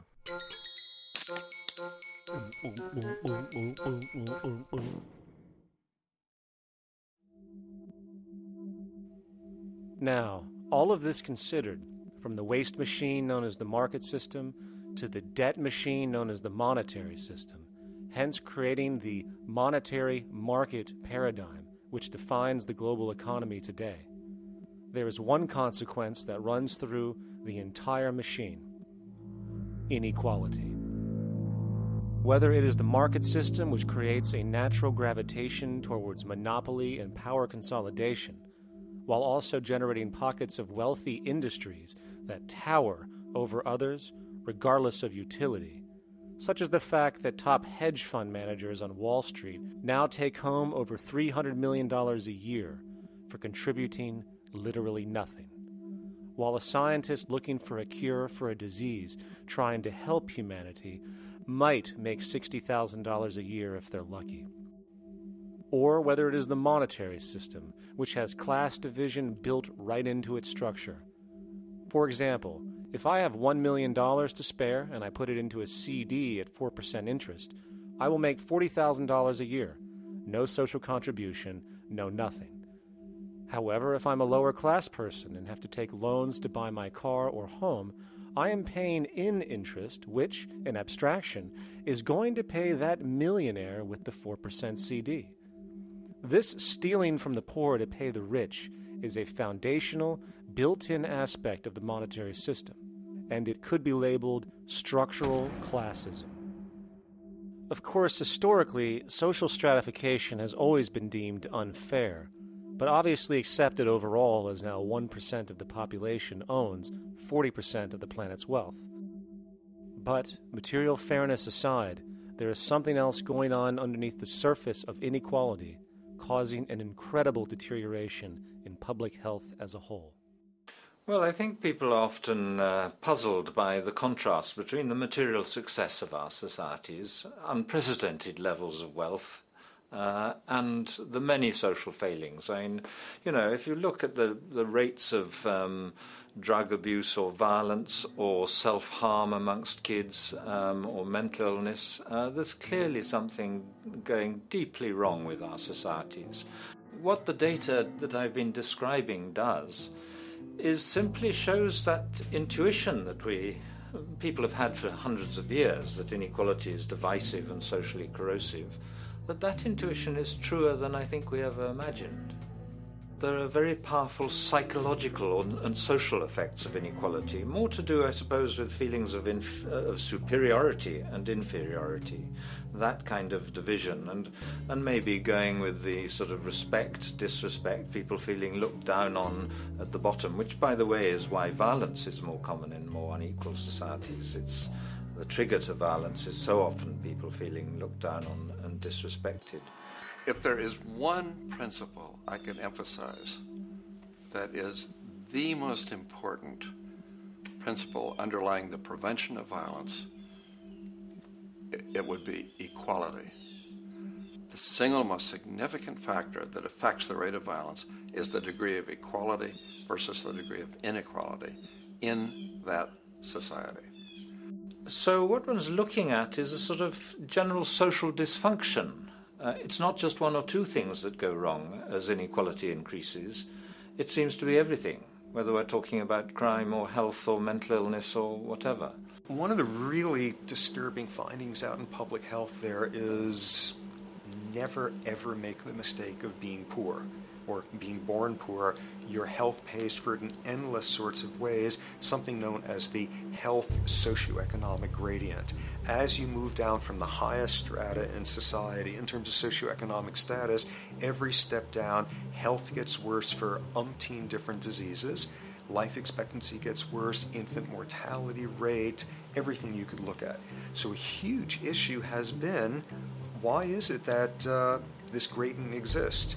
Totally simple, obvious answer, which is if you are chronically sick, you're not going to be very productive, so health causes drive socioeconomic differences. Not that in the slightest. On the very simple level that you could look at socioeconomic status of a 10-year-old, and that's going to predict something about their health decades later. So that's the direction of causality. Next one, what's it about? Oh, it's perfectly obvious. Poor people can't afford to go to the doctor. It's healthcare access. It's got nothing to do with that, because you see these same gradients in countries with universal healthcare, socialized medicine. Okay, next simple explanation. Oh, on the average, the poorer you are, the more likely you are to smoke, to drink, to all sorts of lifestyle risk factor stuff. Yeah, those contribute, but careful studies have shown that explains maybe about a third of the variability. So what's left? And what's left is having a ton to do with the stress of poverty. So the poorer you are, starting off being, the person who's $1 income behind Bill Gates, the poorer you are in this country, on the average, the worse your health is. This tells us something really important. The health connection with poverty, it's not about being poor, it's about feeling poor. Increasingly, we recognize that chronic stress has an important influence on health, but the most important sources of stress are the quality of social relations. And if there is anything that lowers the quality of social relations, it is the socioeconomic stratification of society. What science has now shown is that regardless of material wealth, the stress of simply living in a stratified society leads to a vast spectrum of public health problems. And the greater the inequality, the worse they become. Life expectancy, longer in more equal countries. Drug abuse, less in more equal countries. Mental illness, less in more equal countries. Social capital, meaning the ability of people to trust each other, naturally greater in more equal countries. Educational scores, higher in more equal countries. Homicide rates, less in more equal countries. Crime and rates of imprisonment, less in more equal countries. It goes on and on. Infant mortality, obesity, teen birth rate, less in more equal countries. And perhaps most interesting, innovation, greater in more equal countries, which challenges the age-old notion that a competitive, stratified society is somehow more creative and inventive. Moreover, a study done in the UK called the Whitehall Study confirmed that there is a social distribution of disease as you go from the top of the socioeconomic ladder to the bottom.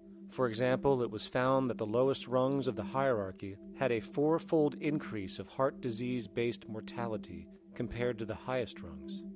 And this pattern exists irrespective of access to health care. Hence, the worse a person's relative financial status, the worse their health is going to be on average. This phenomenon is rooted in what could be termed psychosocial stress, and it is at the foundation of the greatest social distortions plaguing our society today. Its cause? The monetary market system.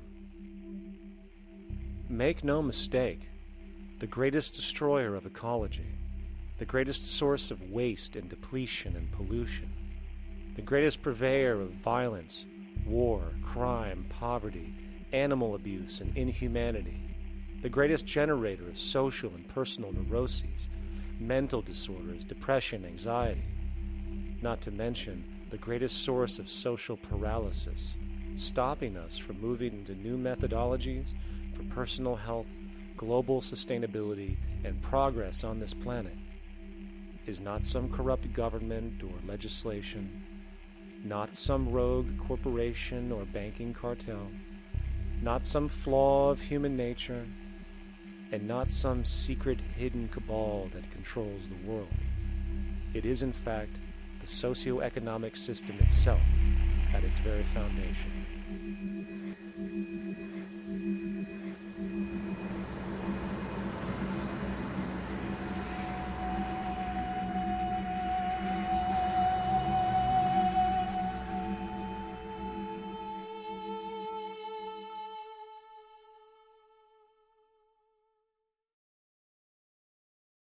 Let's imagine for a moment we had the option to redesign human civilization from the ground up. What if, hypothetically speaking, we discovered an exact replica of the planet Earth, and the only difference between this new planet and our current one is that human evolution had not occurred. It was an open palette. No countries, no cities, no pollution, no Republicans, just a pristine, open environment. So, what would we do? Well, first we need a goal, right? And it's safe to say that goal would be to survive. And not to just survive, but to do so in an optimized, healthy, prosperous way. Most people indeed desire to live, and they would prefer to do so without suffering. Therefore, the basis of this civilization needs to be as supportive and hence sustainable for human life as possible, taking into account the material needs of all the world's people while trying to remove anything that could hurt us in the long run. That goal of, say, maximum sustainability understood, the next question regards our method. What kind of approach do we take? Well, let's see. Last I checked, politics was the method of social operation on Earth. So what do the doctrines of the Republicans, liberals, conservatives, or socialists have to say about societal design? Not a damn thing. Okay, then what about religion? Surely the great creator had to have left some blueprint somewhere. No, nothing I can find. Okay then, so what's left? It appears something called science. Science is unique in that its methods demand not only that the ideas proposed be tested and replicated, but everything science comes up with is also inherently falsifiable. In other words, unlike religion and politics, science has no ego, and everything it suggests accepts the possibility of being proven wrong eventually. It holds on to nothing and evolves constantly. Well, that sounds natural enough to me. So then, based on the current state of scientific knowledge in the early 21st century, along with our goal of maximum sustainability for the human population, how do we begin the actual process of construction? Well, the first question to ask, what do we need to survive? The answer, of course, are planetary resources. Whether it is the water we drink, the energy we use, the raw materials we utilize to create tools and shelter, the planet hosts an inventory of resources, many of which are demanded for our survival.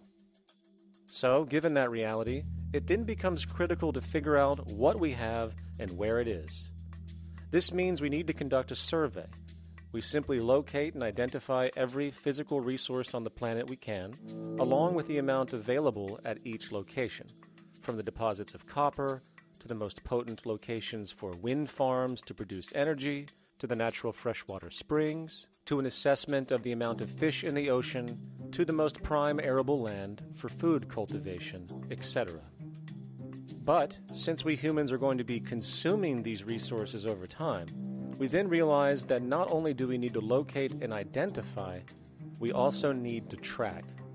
We need to make sure we don't run out of any of this stuff. That would be bad. And this means not only tracking our rates of use, but the rates of earthly regeneration as well, such as how long it takes for, say, a tree to grow or a spring to replenish. This is called dynamic equilibrium. In other words, if we use up trees faster than they can be grown back, we have a serious problem, for it is unsustainable. So then, how do we track this inventory, especially when we recognize that all of this stuff is scattered everywhere? We have large mineral mines in what we call Africa, energy concentrations in the Middle East, huge tidal power possibilities on the Atlantic coast of North America, the largest supply of fresh water in Brazil, etc. Well, once again, good old science has a suggestion. It's called systems theory. Systems theory recognizes that the fabric of the natural world, from human biology to the earthly biosphere to the gravitational pull of the solar system itself, is one huge synergistically connected system, fully interlinked. Just as human cells connect to form our organs, and the organs connect to form our bodies, and since our bodies cannot live without the earthly resources of food, air, and water, we are intrinsically connected to the earth, and so on. So, as nature suggests, we take all of this inventory and tracking data and create a system to manage it. a global resource management system, in fact, to account for every relevant resource on the planet. There is simply no logical alternative if our goal as a species is survival in the long run. We have to keep track as a whole. That understood, we can now consider production. How do we use all this stuff? What will our process of production be, and what do we need to consider to make sure it is as optimized as possible to maximize our sustainability? Well, the first thing that jumps right out at us is the fact that we need to constantly try and preserve. The planet's resources are essentially finite, so it is important that we be strategic. Strategic preservation is key. The second thing we recognize is that some resources are really not as good as others in their performance. In fact, some of this stuff, when put into use, has a terrible effect on the environment, which invariably hinders our own health. For example, oil and fossil fuels, no matter how you cut it, release some pretty destructive agents into the environment. Therefore, it is critical we do our best to use such things only when we really have to, if at all. Fortunately for us, we see a ton of solar, wind, tidal, wave, heat differential, and geothermal possibilities for energy production, so we can strategize objectively about what we use and where to avoid what could be called negative retroactions, or anything that results from production or use that damages the environment and hence ourselves. We will call this strategic safety to couple in with our strategic preservation. But production strategies do not stop there. We are going to need an efficiency strategy for the actual mechanics of production itself. And what we find is that there are roughly 3 specific protocols we must adhere to. 1. Every good we produce must be designed to last as long as possible. Naturally, the more things break down, the more resources we are going to need to replace them, and the more waste produced. 2. When things do break down or are no longer usable for whatever reason, it is critical that we harvest or recycle as much as we possibly can. So the production design must take this into account directly at the very earliest stages. 3. Quickly evolving technologies, such as electronics, which are subject to the fastest rates of technological obsolescence, would need to be designed to foreshadow and accommodate physical updates. The last thing we want to do is throw away an entire computer system just because it has only one broken part or is outdated.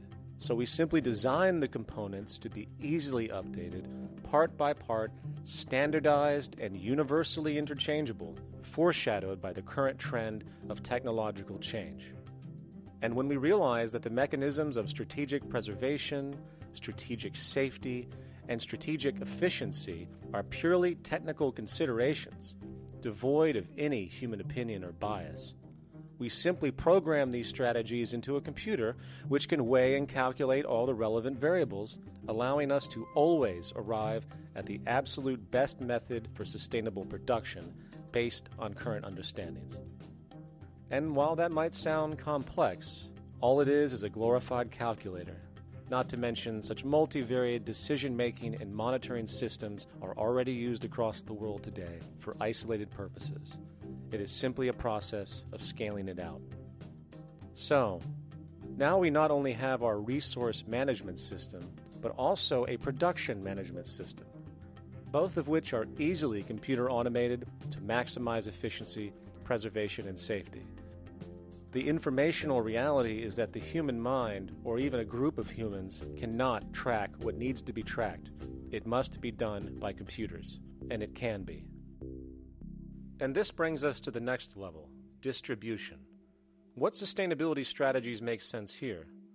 Well, since we know that the shortest distance between 2 points is a straight line, and since energy is required to power transport machines, the less transport distance, the more efficient.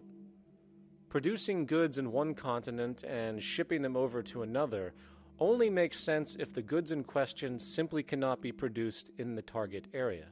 Otherwise, it is nothing but wasteful. We must localize production so distribution is simple, fast, and requires the least amount of energy.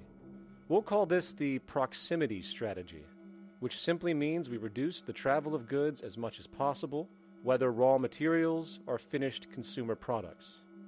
Of course, it might also be important to know what goods we are transporting and why, and this falls under the category of demand. And demand is simply what people need to be healthy and to have a high quality of life. The spectrum of material human needs range from core life-supporting necessities, such as food, clean water, shelter, to social and recreational goods, which allow for relaxation and personal social enjoyment, both important factors in human and social health overall. So, very simply, we take another survey. People describe their needs. Demand is assessed, and production begins based on that demand. And since the level of demand of different goods will naturally fluctuate and change around different regions, we need to create a demand distribution tracking system, so to avoid overruns and shortages. Of course, this idea is old news. It is used in every major store chain today to make sure they keep up with their inventory. Only this time we are tracking on a global scale. But, wait a minute, we really can't fully understand demand if we don't account for the actual usage of the good itself. Is it logical and sustainable for every single human to, say, have one of everything made, regardless of their usage? No, that would be simply wasteful and inefficient. If a person has a need for a good, but that need is only for, say, 45 minutes a day on average, it would be much more efficient if that good was made available to them and to others when needed. Many forget that it isn't the good that they want, it is the purpose of that good.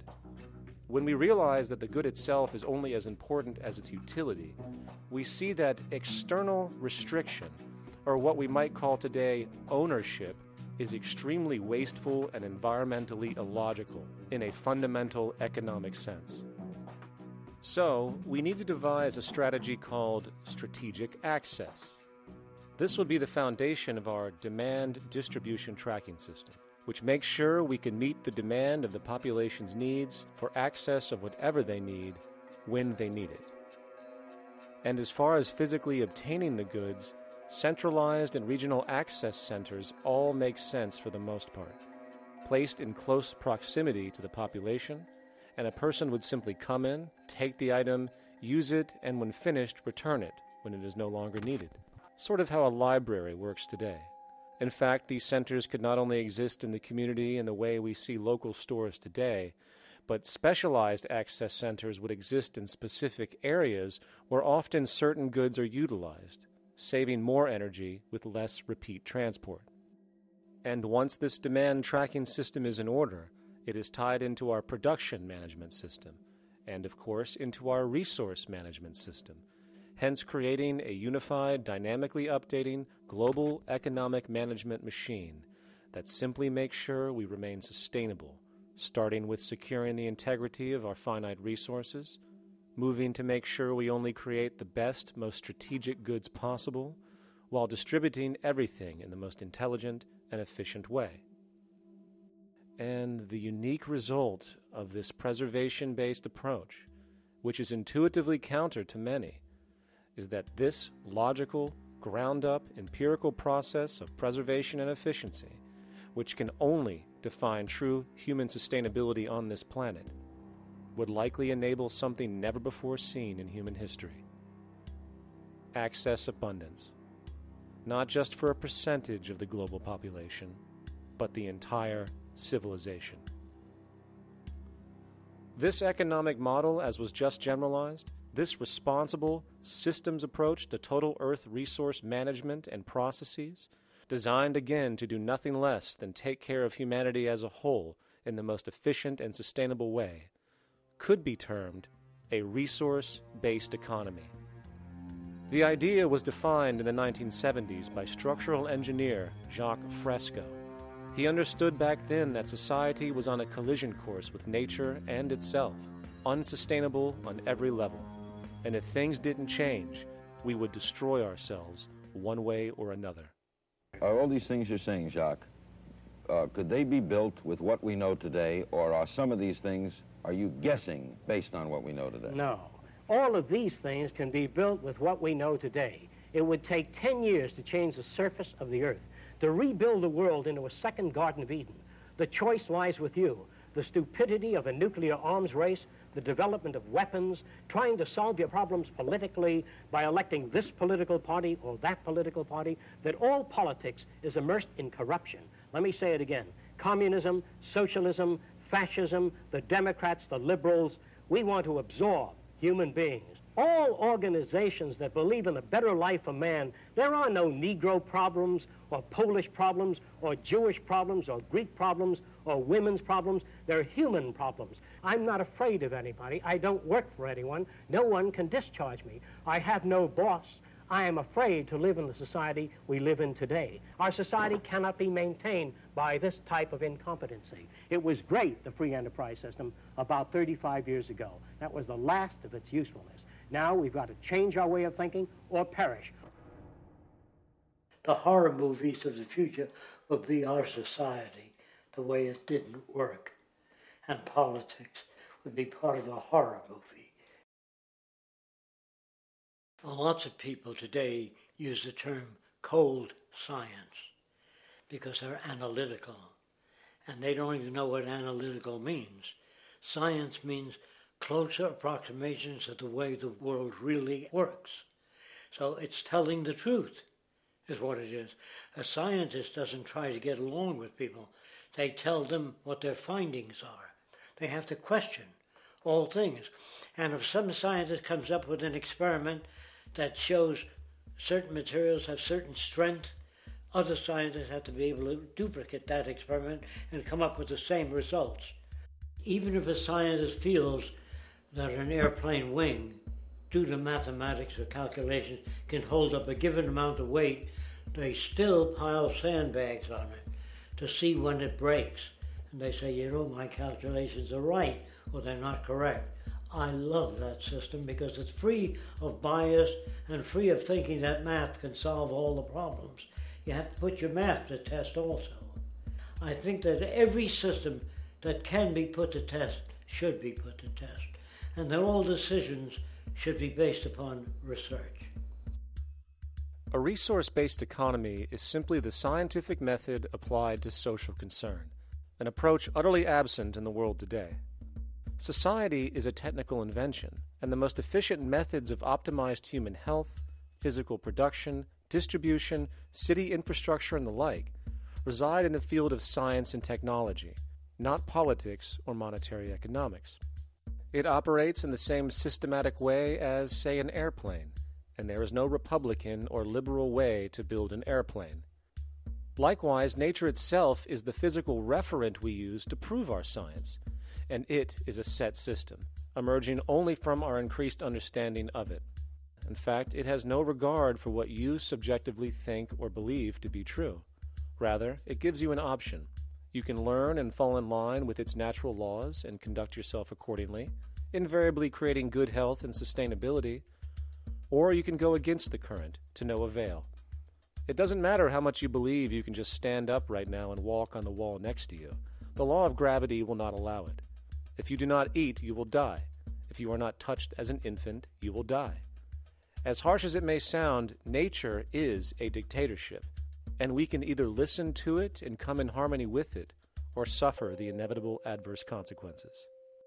So, a resource-based economy is nothing more than a set of proven, life-supporting understandings where all decisions are based upon optimized human and environmental sustainability.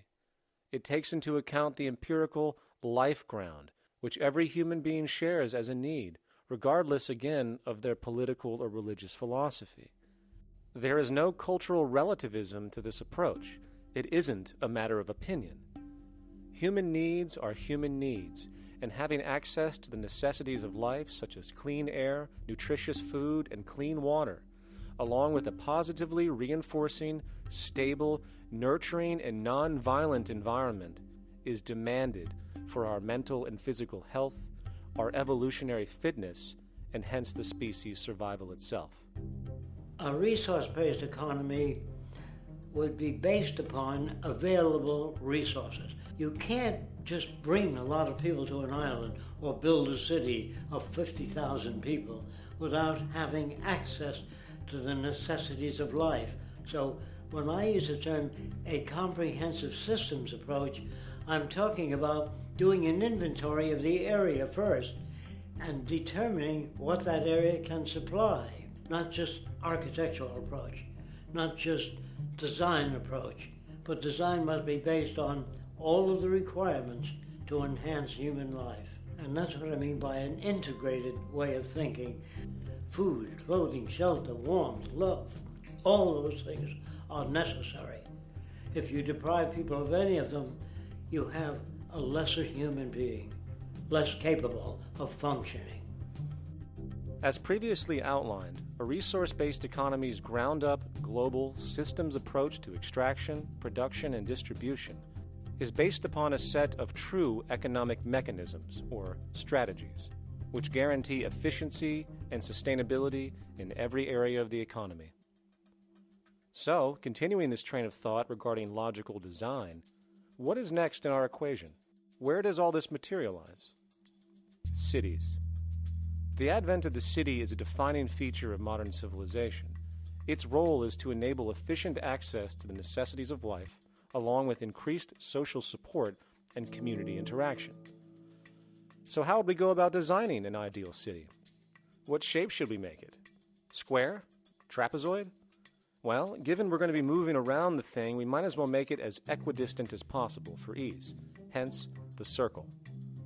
What should the city contain? Well, naturally we need a residential area, a goods production area, a power generation area, an agricultural area. But we also need nurturing as human beings, hence culture, nature, recreation, and education. So let's include a nice open park, an entertainment events area for cultural purposes and socializing, and educational and research facilities. And since we're working with a circle, it seems rational to place these functions in belts based on the amount of land required for each goal, along with ease of access. Very good. Now, let's get down to specifics. First, we need to consider the core infrastructure, or intestines, of the city organism. These would be the water, good, waste, and energy transport channels. Just as we have water and sewage systems under our cities today, we would extend this channeling concept to integrate waste recycling and delivery itself. No more mailmen or garbage men. It is built right in. We could even use automated pneumatic tubes and similar technologies. Same goes for transport. It needs to be integrated and strategically designed to reduce or even remove the need for wasteful, independent automobiles. Electric trams, conveyors, transveyors, and maglevs, which can take you virtually anywhere in the city, even up and down, along with connecting you to other cities as well. And of course, in the event an automobile is required, it is automated by satellite for safety and integrity. In fact, this automation technology is in working order right now. Automobile accidents kill about 1.2 million people every single year, injuring about 50 million. This is absurd and doesn't have to occur. Between efficient city design and automated driverless cars, this death toll can be virtually eliminated. Agriculture. Today, through our haphazard, cost-cutting industrial methods, using pesticides, excessive fertilizers, and other means, we have successfully destroyed much of the arable land on this planet, not to mention also extensively poisoning our bodies. In fact, industrial and agricultural chemical toxins now show up in virtually every human being tested, including infants. Fortunately, there is a glaring alternative: the soilless mediums of hydroponics and aeroponics, which also reduce nutrient and water requirements by up to 75% of our current usage. Food can now be organically grown on an industrial scale in enclosed vertical farms, such as in 50-story 1-acre plots, virtually eliminating the need for pesticides and hydrocarbons in general. This is the future of industrial food cultivation: efficient, clean, and abundant.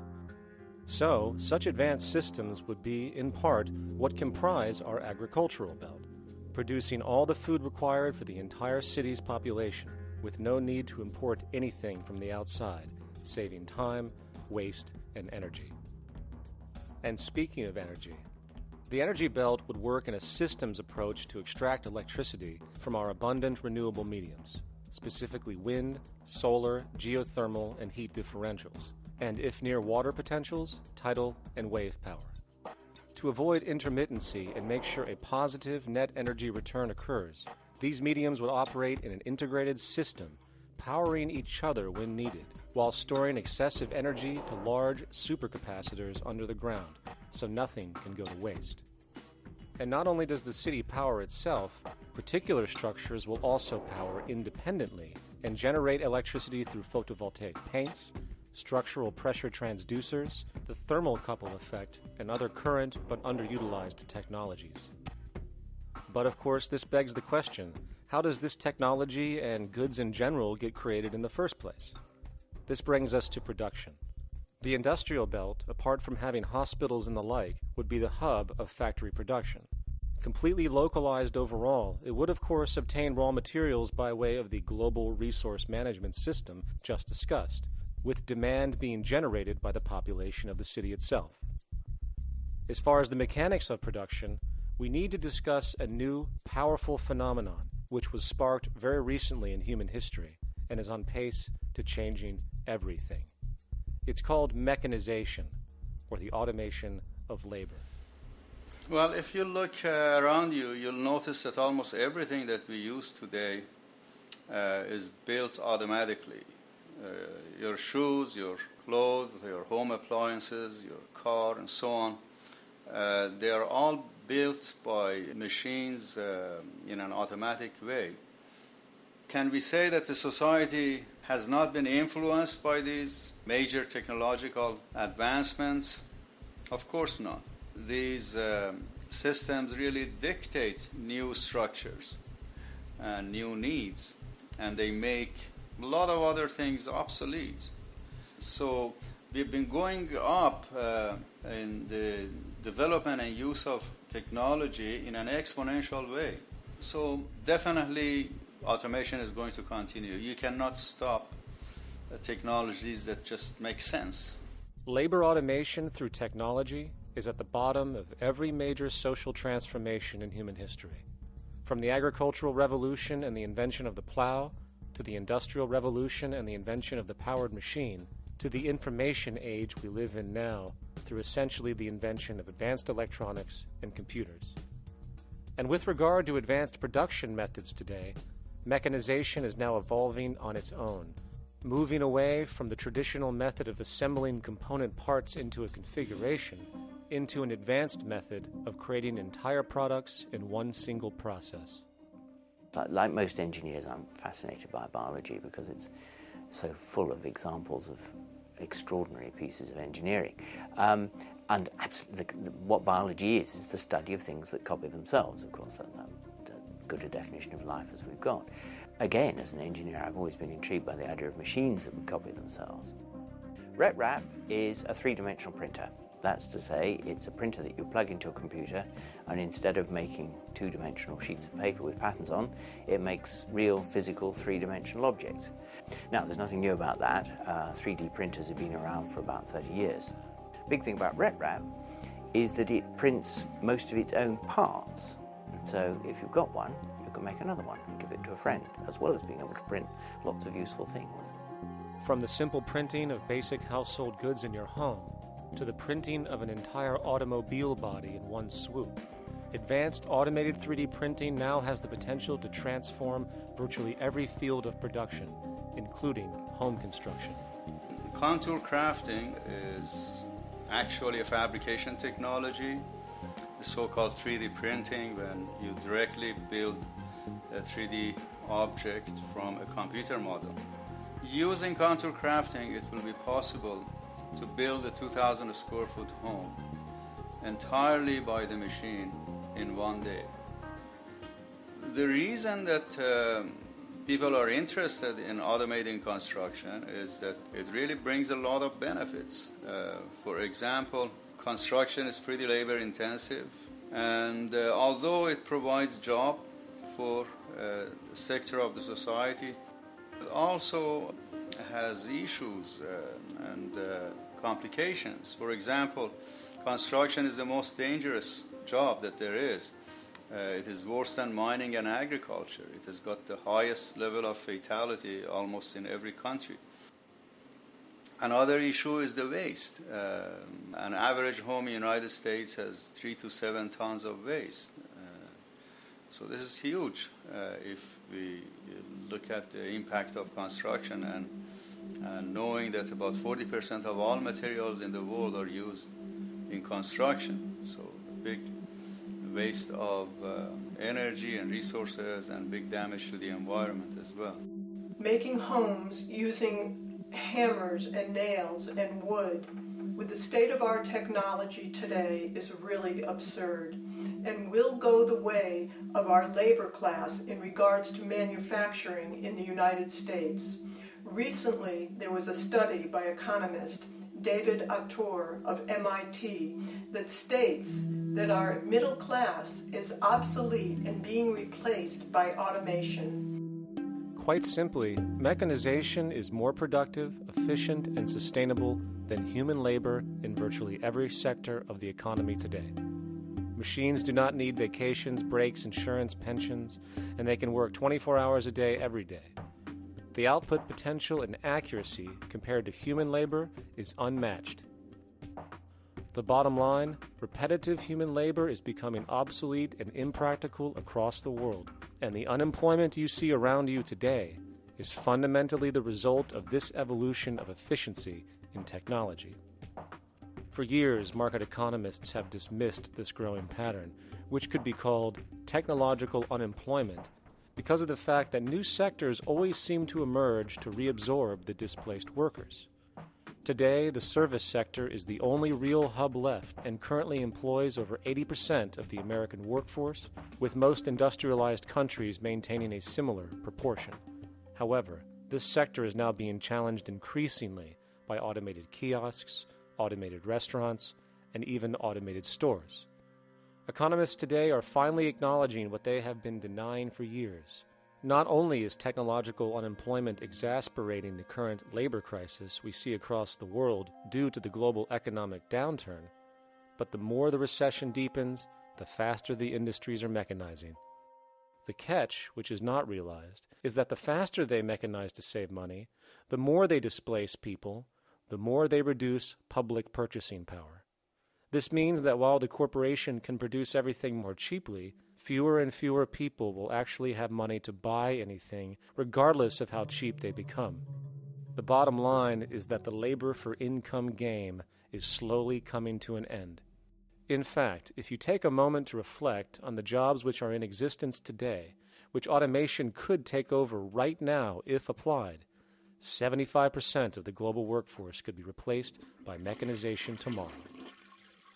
And this is why, in a resource-based economy, there is no monetary market system, no money at all, for there is no need.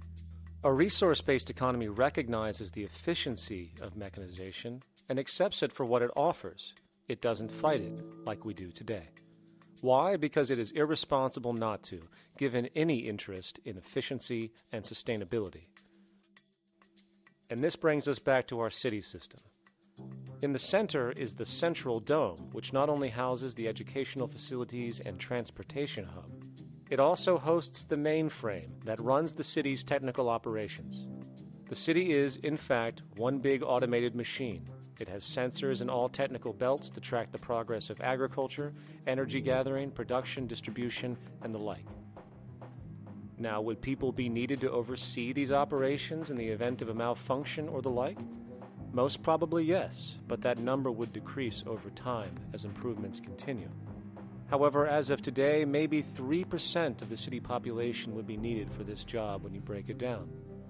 And I can assure you that in an economic system which is actually designed to take care of you and secure your well-being, without you having to submit to a private dictatorship on a daily basis, usually to a job that is either technically unnecessary or socially pointless, while often struggling with debt that doesn't exist just to make ends meet. I guarantee you people will volunteer their time left and right to maintain and improve a system that actually takes care of them.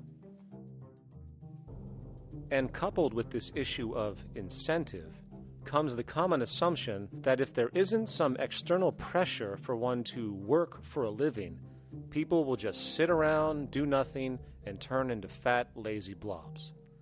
This is nonsense. The labor system we have today is in fact the generator of laziness, not a resolver of it.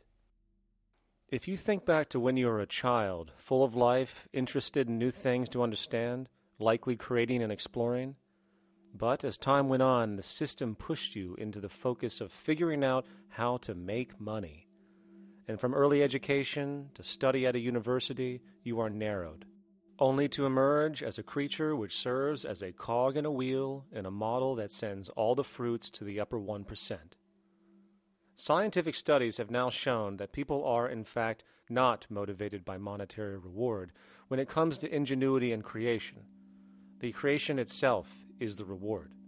Money, in fact, appears only to serve as an incentive for repetitive, mundane actions, a role we have just now shown can be replaced by machine. So when it comes to innovation, the actual use of the human mind, the monetary incentive has proven to be a hindrance, interfering and detracting from creative thought. And this might explain why Nikola Tesla, the Wright brothers, and other inventors who contributed massively to our current world never showed a monetary incentive to do so. Money is, in fact, a false incentive and causes 100 times more distortion than it does contribution. Good morning, class. Please settle down. The first thing I would like to do is go around the room and ask what everyone would like to be when they grow up. Who'd like to go first? Okay, how about you, Sarah? When I grow up, I want to work at McDonald's like my mom. Oh, family tradition, eh? How about you, Linda? When I grow up, I'm going to be a prostitute on the streets of New York City. Oh, glamour girl, huh? Very ambitious. How about you, Tommy? When I grow up, I'm going to be a rich, elitist businessman who works on Wall Street and profits off of the collapse of foreign economies. Enterprising, and great to see some multicultural interest.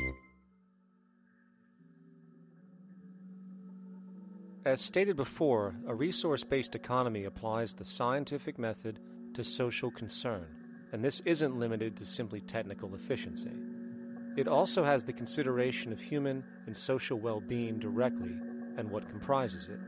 What good is a social system if, in the end, it doesn't produce happiness and peaceful coexistence? So it is important to point out that with the removal of the money system and the necessities of life provided, we would see a global reduction in crime by about 95% almost immediately, for there is nothing to steal, embezzle, scam, or the like. 95% of all people in prisons today are there due to some monetary-related crime or drug abuse, and drug abuse is a disorder, not a crime. So what about the other 5%, the truly violent, often seeming to some as being violent for the sake of being violent? Are they just evil people? The reason that I frankly think it's a waste of time to engage in moral value judgments about people's violence is because it doesn't advance by one iota our understanding of either the causes or the prevention of the violent behavior. People sometimes ask if I believe in forgiving criminals. My answer to that is, no, I don't believe in forgiveness any more than I believe in condemnation. It's only if we as a society can take the same attitude of treating violence as a problem in public health and preventive medicine rather than as a moral evil.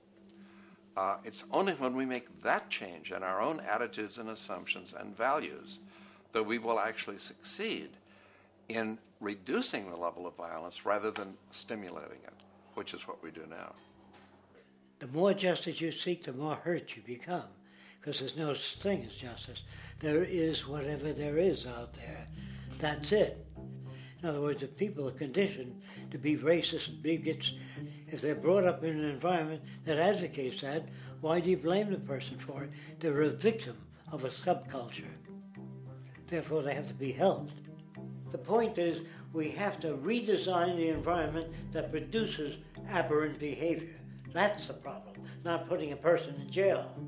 That's why judges, lawyers, freedom of choice, such concepts are dangerous, because it gives you misinformation that the person is bad or that person is a serial killer. Serial killers are made, just like soldiers become serial killers with a machine gun.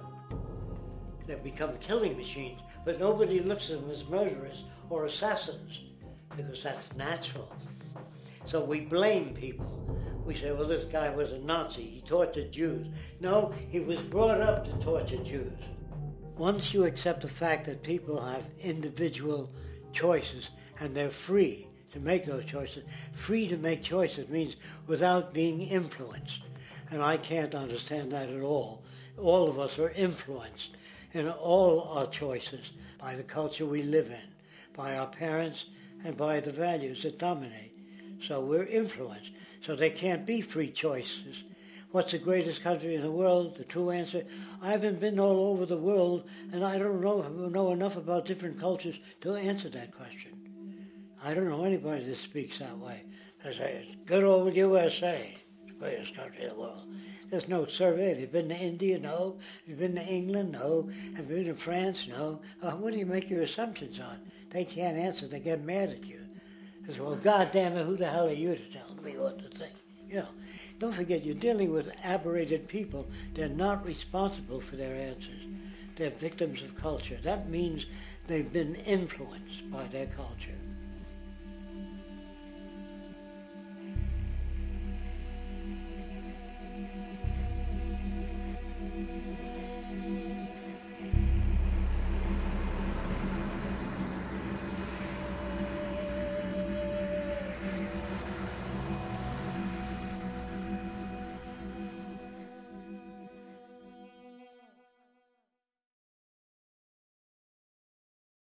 When we consider a resource-based economy, there are often a number of arguments that tend to come up with regard to the efficiency.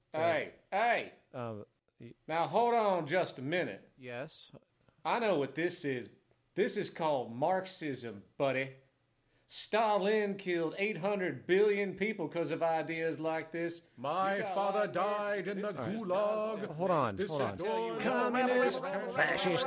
You know, like America used to just leave. All right, everybody just calm down. Death to the New World Order. Death to the New World Order. And as the irrationality of the audience grew, shocked and confused, suddenly the narrator suffered a fatal heart attack. And the seemingly communist propaganda film was no more.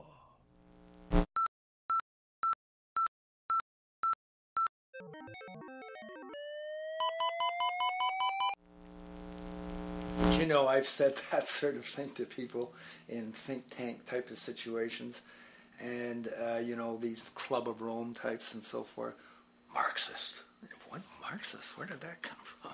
You know, they got this icon they hold on to as their holy grail, and it's such an easy one. You know, people ask if I'm a socialist or a communist or a capitalist, and I say I'm none of the above. And why do you think that those are the only options?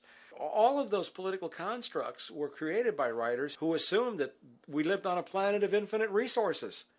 Not a one of those political philosophies even contemplates that there might be a shortage of anything. I believe that communism, socialism, free enterprise, fascism are part of social evolution, that you can't take a giant step from one culture to another, but they're in-between systems. Before there's any ism, we've got a life ground, and the life ground is, as I just described most easily, it's all the conditions required to take your next breath, and that involves the air you breathe, the water you get, the safety you have, the education you can access, all these things that we share and use and that no life in any culture can do without. So we've got to reset down to the life ground, and the life ground is no longer any ism. It's life value analysis. It's simply a matter of historical fact that the dominant intellectual culture of any particular society reflects the interest of the dominant group in that society. In a slave-owning society, the beliefs about human beings and human rights and so on will reflect the needs of the slave owners. In a society which again is based on the power of certain people to control and profit from the lives and work of millions of others, the dominant intellectual culture will reflect the needs of the dominant group. And so that if you look across the board, the ideas that pervade psychology and sociology and history and political economy and political science fundamentally reflect certain elite interests. And the academics who question that too much tend to get shunted to the side or to be seen as sort of radicals. The dominant values of a culture tend to support and perpetuate what is rewarded by that culture. And in a society where success and status is measured by material wealth, not social contribution, it is easy to see why the state of the world is what it is today. We are dealing with a values system disorder, completely denatured, where the priority of personal and social health have become secondary to the detrimental notions of artificial wealth and limitless growth. And like a virus, this disorder now permeates every facet of government, news media, entertainment, and even academia. And built into its structure are mechanisms of protection from anything that might interfere. Disciples of the monetary market religion, the self-appointed guardians of the status quo, constantly seek out ways to avoid any form of thought which might interfere with their beliefs, the most common of which are projected dualities. If you are not a Republican, you must be a Democrat. If you are not a Christian, you might be a Satanist. And if you feel society can be greatly improved to consider perhaps, taking care of everyone, you're just a utopianist. And the most insidious of them all, if you are not for the free market, you must be against freedom itself. I'm a believer in freedom. Every time you hear the word freedom being said anywhere or government interference said anywhere, it means, decoded, blocking maximization of turning money into more money for private money possessors. That's it. Every other thing they'll say, oh, we need more commodities for people, oh, this is freedom against tyranny and so forth. Every time you see it, you can decode it down to that. And I think you'll find a one-to-one correlation with every time they use it. And this is a sense in which we might call it's a syntax, a governing syntax of understanding and of value, so that it governs beneath their own recognition of it. So they may not say, oh, I didn't mean that at all, but in fact, that's what they do. Just like you may speak a grammar, and you have rules of grammar you follow without recognizing what the rules are. And so what we have is what I call the ruling value syntax that underlies this. So every time they use these words, government interference, lack of freedom, or progress, or development, you can decode them all to come back to mean that. Of course, when you hear the word freedom, it tends to be in the same sentence with something called democracy. It's fascinating how people today seem to believe that they actually have a relevant influence on what their government does, forgetting that the very nature of our system offers everything for sale. The only vote that counts is the monetary vote, and it doesn't matter how much any activist yells about ethics or accountability. In a market system, every politician, every legislation, and hence every government is for sale. And even with the $20 trillion bank bailout starting in 2007, an amount of money which could have changed, say, the global energy infrastructure to fully renewable methods, instead going to a series of institutions that literally do nothing to help society, institutions that could be removed tomorrow with no recourse, the blind conditioning that politics and politicians exist for the public well-being still continues.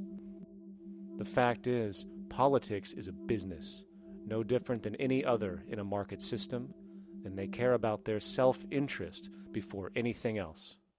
I don't really, honestly, deep down believe in political action. I think the system contracts and expands as it wants to. It accommodates these changes. I think the civil rights movement was an accommodation on the part of those who own the country. I think they see where their self-interest lies. They see a certain amount of freedom seems good, an illusion of liberty. Give these people a voting day every year so that they'll have the illusion of meaningless choice. Meaningless choice that we go like slaves and say, "Joe, I voted." The limits of debate in this country are established before the debate even begins, and everyone else is marginalized. They're made to seem either to be communists or some sort of disloyal person, a kook, there's a word, and now it's conspiracy. Say, they've made that something that should not be even entertained for a minute, that powerful people might get together and have a plan. Doesn't happen. You're a kook. You're a conspiracy buff. And of all the mechanisms of defense of this system, there are two that repeatedly come up. The first is this idea that the system has been the cause of the material progress we have seen on this planet. Well, no. There are basically two root causes which have created the increased so-called wealth and population growth we see today. One, the exponential advancement of production technology, hence scientific ingenuity. And two, the initial discovery of abundant hydrocarbon energy, which is currently the foundation of the entire socioeconomic system. The free market, capitalist, monetary market system, whatever you want to call it, has done nothing but ride the wave of these advents with a distorted incentive system and a haphazard, grossly unequal method of utilizing and distributing those fruits. The second defense is a belligerent social bias generated from years of propaganda, which sees any other social system as a route to so-called tyranny, with various name droppings of Stalin, Mao, Hitler, and the death tolls they generated. Well, as despotic as these men might have been, along with the societal approaches they perpetuated, when it comes to the game of death, when it comes to the systematic daily mass murder of human beings, nothing in history compares to what we have today. Famines throughout at least the last century of our history have not been caused by a lack of food. They've been caused by relative poverty. The economic resources were so inequitably distributed that the poor simply didn't have enough money with which to buy the food that would have been available if they could have afforded to pay for it. That would be an example of structural violence. Another example, in Africa and some other areas, but I'll particularly focus on Africa, tens of millions of people are dying of AIDS. Why are they dying? It's not because we don't know how to treat AIDS. We have, millions of people in the wealthy countries are getting along remarkably well because they have the medicines that will treat it. The people in Africa who are dying of AIDS are not dying because of the HIV virus. They're dying because they don't have the money with which to pay for the drugs that would keep them alive. Gandhi saw this. He said the deadliest form of violence is poverty. And that's absolutely right. Poverty kills far more people than all the wars in history, more people than all the murderers in history, more than all the suicides in history. Not only does structural violence kill more people than all the behavioral violence put together, structural violence is also the main cause of behavioral violence.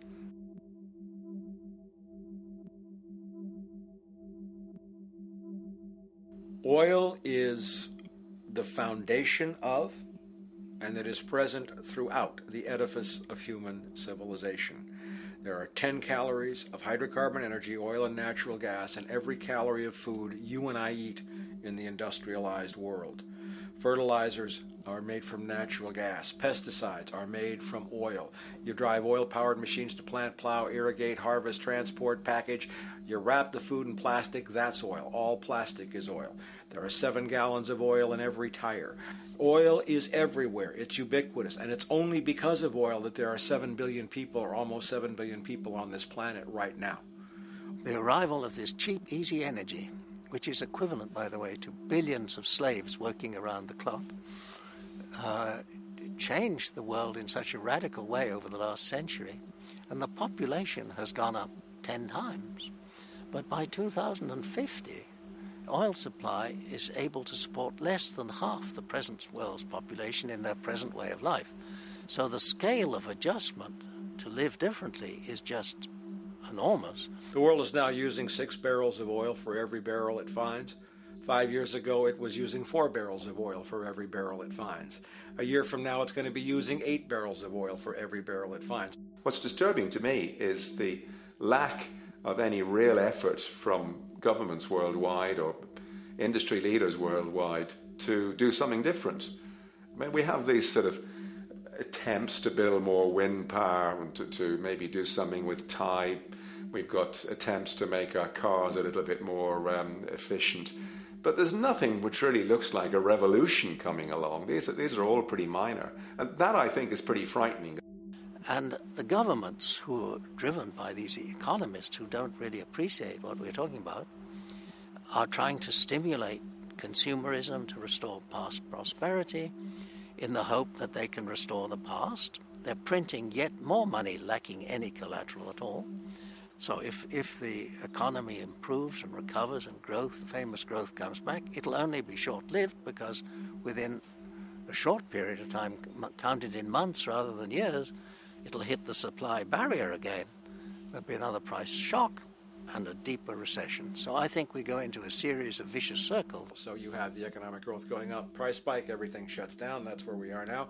Then it starts to come up again. But what we have now is this area where there's no more ability to produce cheap energy. We're at the peak. We're on the downslope of oil production. No way you're going to get any more out of the ground any faster, which means that things shut down. The price of oil drops, which it did in early 2009, but then as you have an ersatz so-called recovery, the price of oil starts to come back. It's recently been hovering around $80 a barrel, and what we see is at $80 a barrel now, with the economic and financial collapse, people are having a hard time affording that. World oil production right now is about 86 million barrels a day. Over 10 years, you're looking at roughly 40 million barrels a day having to be replaced. There's nothing around which can come even within 1% of meeting that sort of demand. If we don't do something pretty quickly, there's going to be a huge energy deficiency.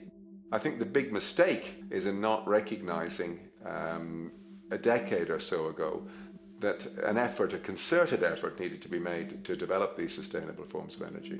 I think that's something our grandchildren will look back on with total disbelief. You people knew that you were dealing with a finite commodity. How could you possibly have built your economy around something which was going to disappear? For the first time in human history, the species is now faced with the depletion of a core resource central to our current system of survival. And the punchline of the whole thing is that even with oil becoming more and more scarce, the economic system will still blindly push its cancerous growth model so people can go out and buy more oil-powered cars to generate GDP and jobs, exasperating the decline. Are there solutions to replace the edifice of the hydrocarbon economy? Of course.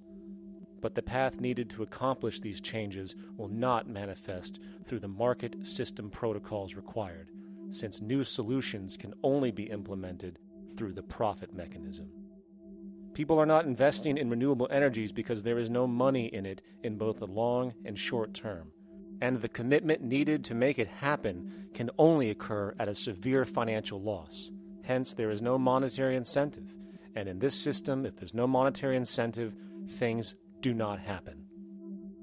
And on top of it all, peak oil is just one of many surfacing consequences of the environmental social train wreck gaining speed today. Other declines include freshwater, the very fabric of our existence, which is currently showing shortages for 2.8 billion people, and those shortages are on pace to reach 4 billion by 2030. Food production, the destruction of arable cropland, from which 99.7% of all human food comes from today, is occurring up to 40 times faster than it is being replenished. And over the last 40 years, 30% of the arable land has become unproductive. Not to mention that hydrocarbons are the backbone of agriculture today, and as it declines, so will the food supply. As far as resources in general, at our current patterns of consumption, by 2030 we will need 2 planets to continue our rates. not to mention the continual destruction of life-supporting biodiversity, causing extinction spasms and environmental destabilization across the globe.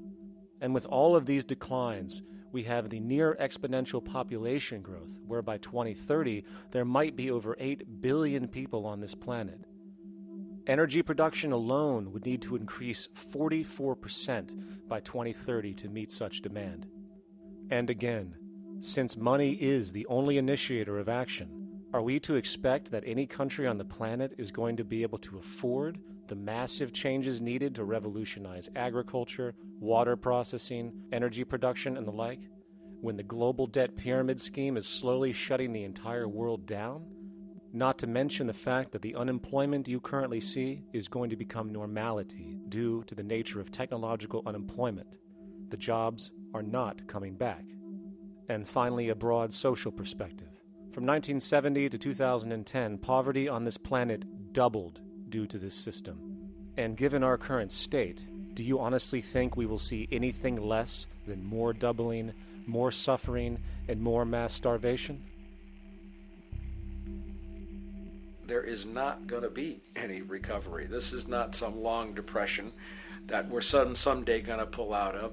I think the next phase we're going to see after the next round of economic collapse is massive civil unrest, when employment checks stop being paid because the states have no money left. And when things get so bad that people lose confidence in their elected leaders, they will demand change if we don't kill each other in the process or destroy the environment. I'm just afraid that we might get to the point of no return. And that bothers me no end. We do all we can to avoid that condition. It's clear that we're on the verge of a great transition in human life. What we face now is this fundamental change of the life we've known over the last century. There has to be a link between the economy and the resources of this planet, the resources being, of course, all animal and plant life, the health of the oceans and everything else. This is a monetary paradigm that will not let go until it's killed the last human being. The in-group will do all it can to stay in power. And that's what you got to keep in mind. They'll use the Army and Navy and lies or whatever they have to use to keep in power. They're not about to give it up because they don't know of any other system that will perpetuate their kind.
Take a straight and stronger course to the corner of your life. Just remember that the goal is for us all to capture all we want.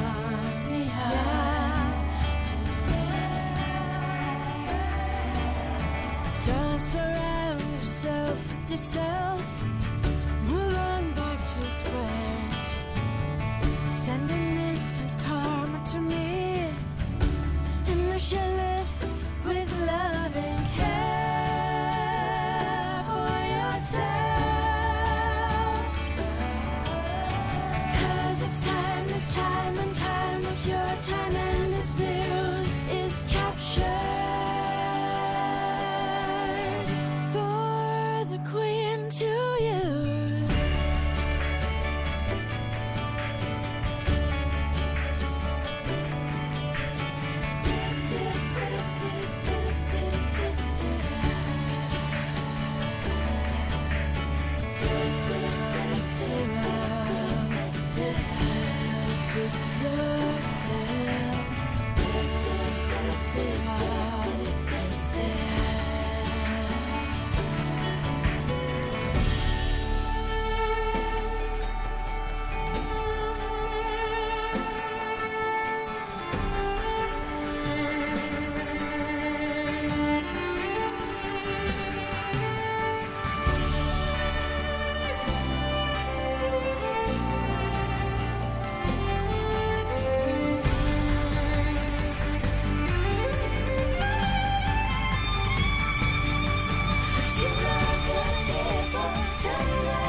Satisfied, I'm on my way.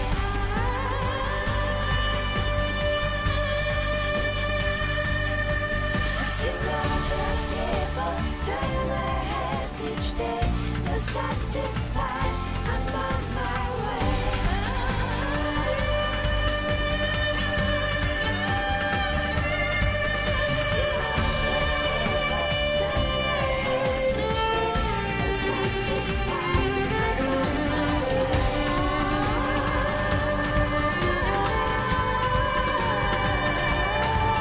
To see other people turn their heads each day. So satisfied.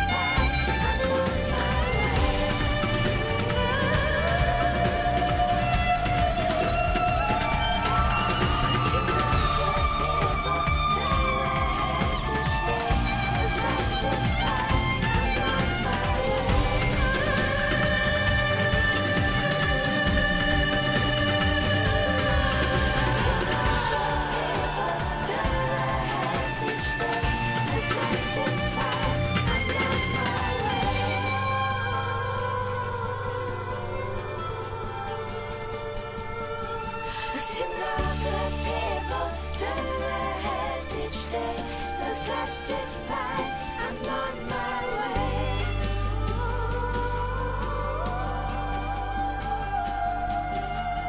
I've seen the good people turn their heads each day. So satisfied, I'm on my way.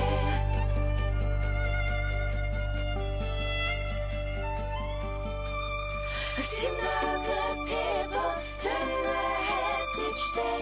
So satisfied, I'm on my way.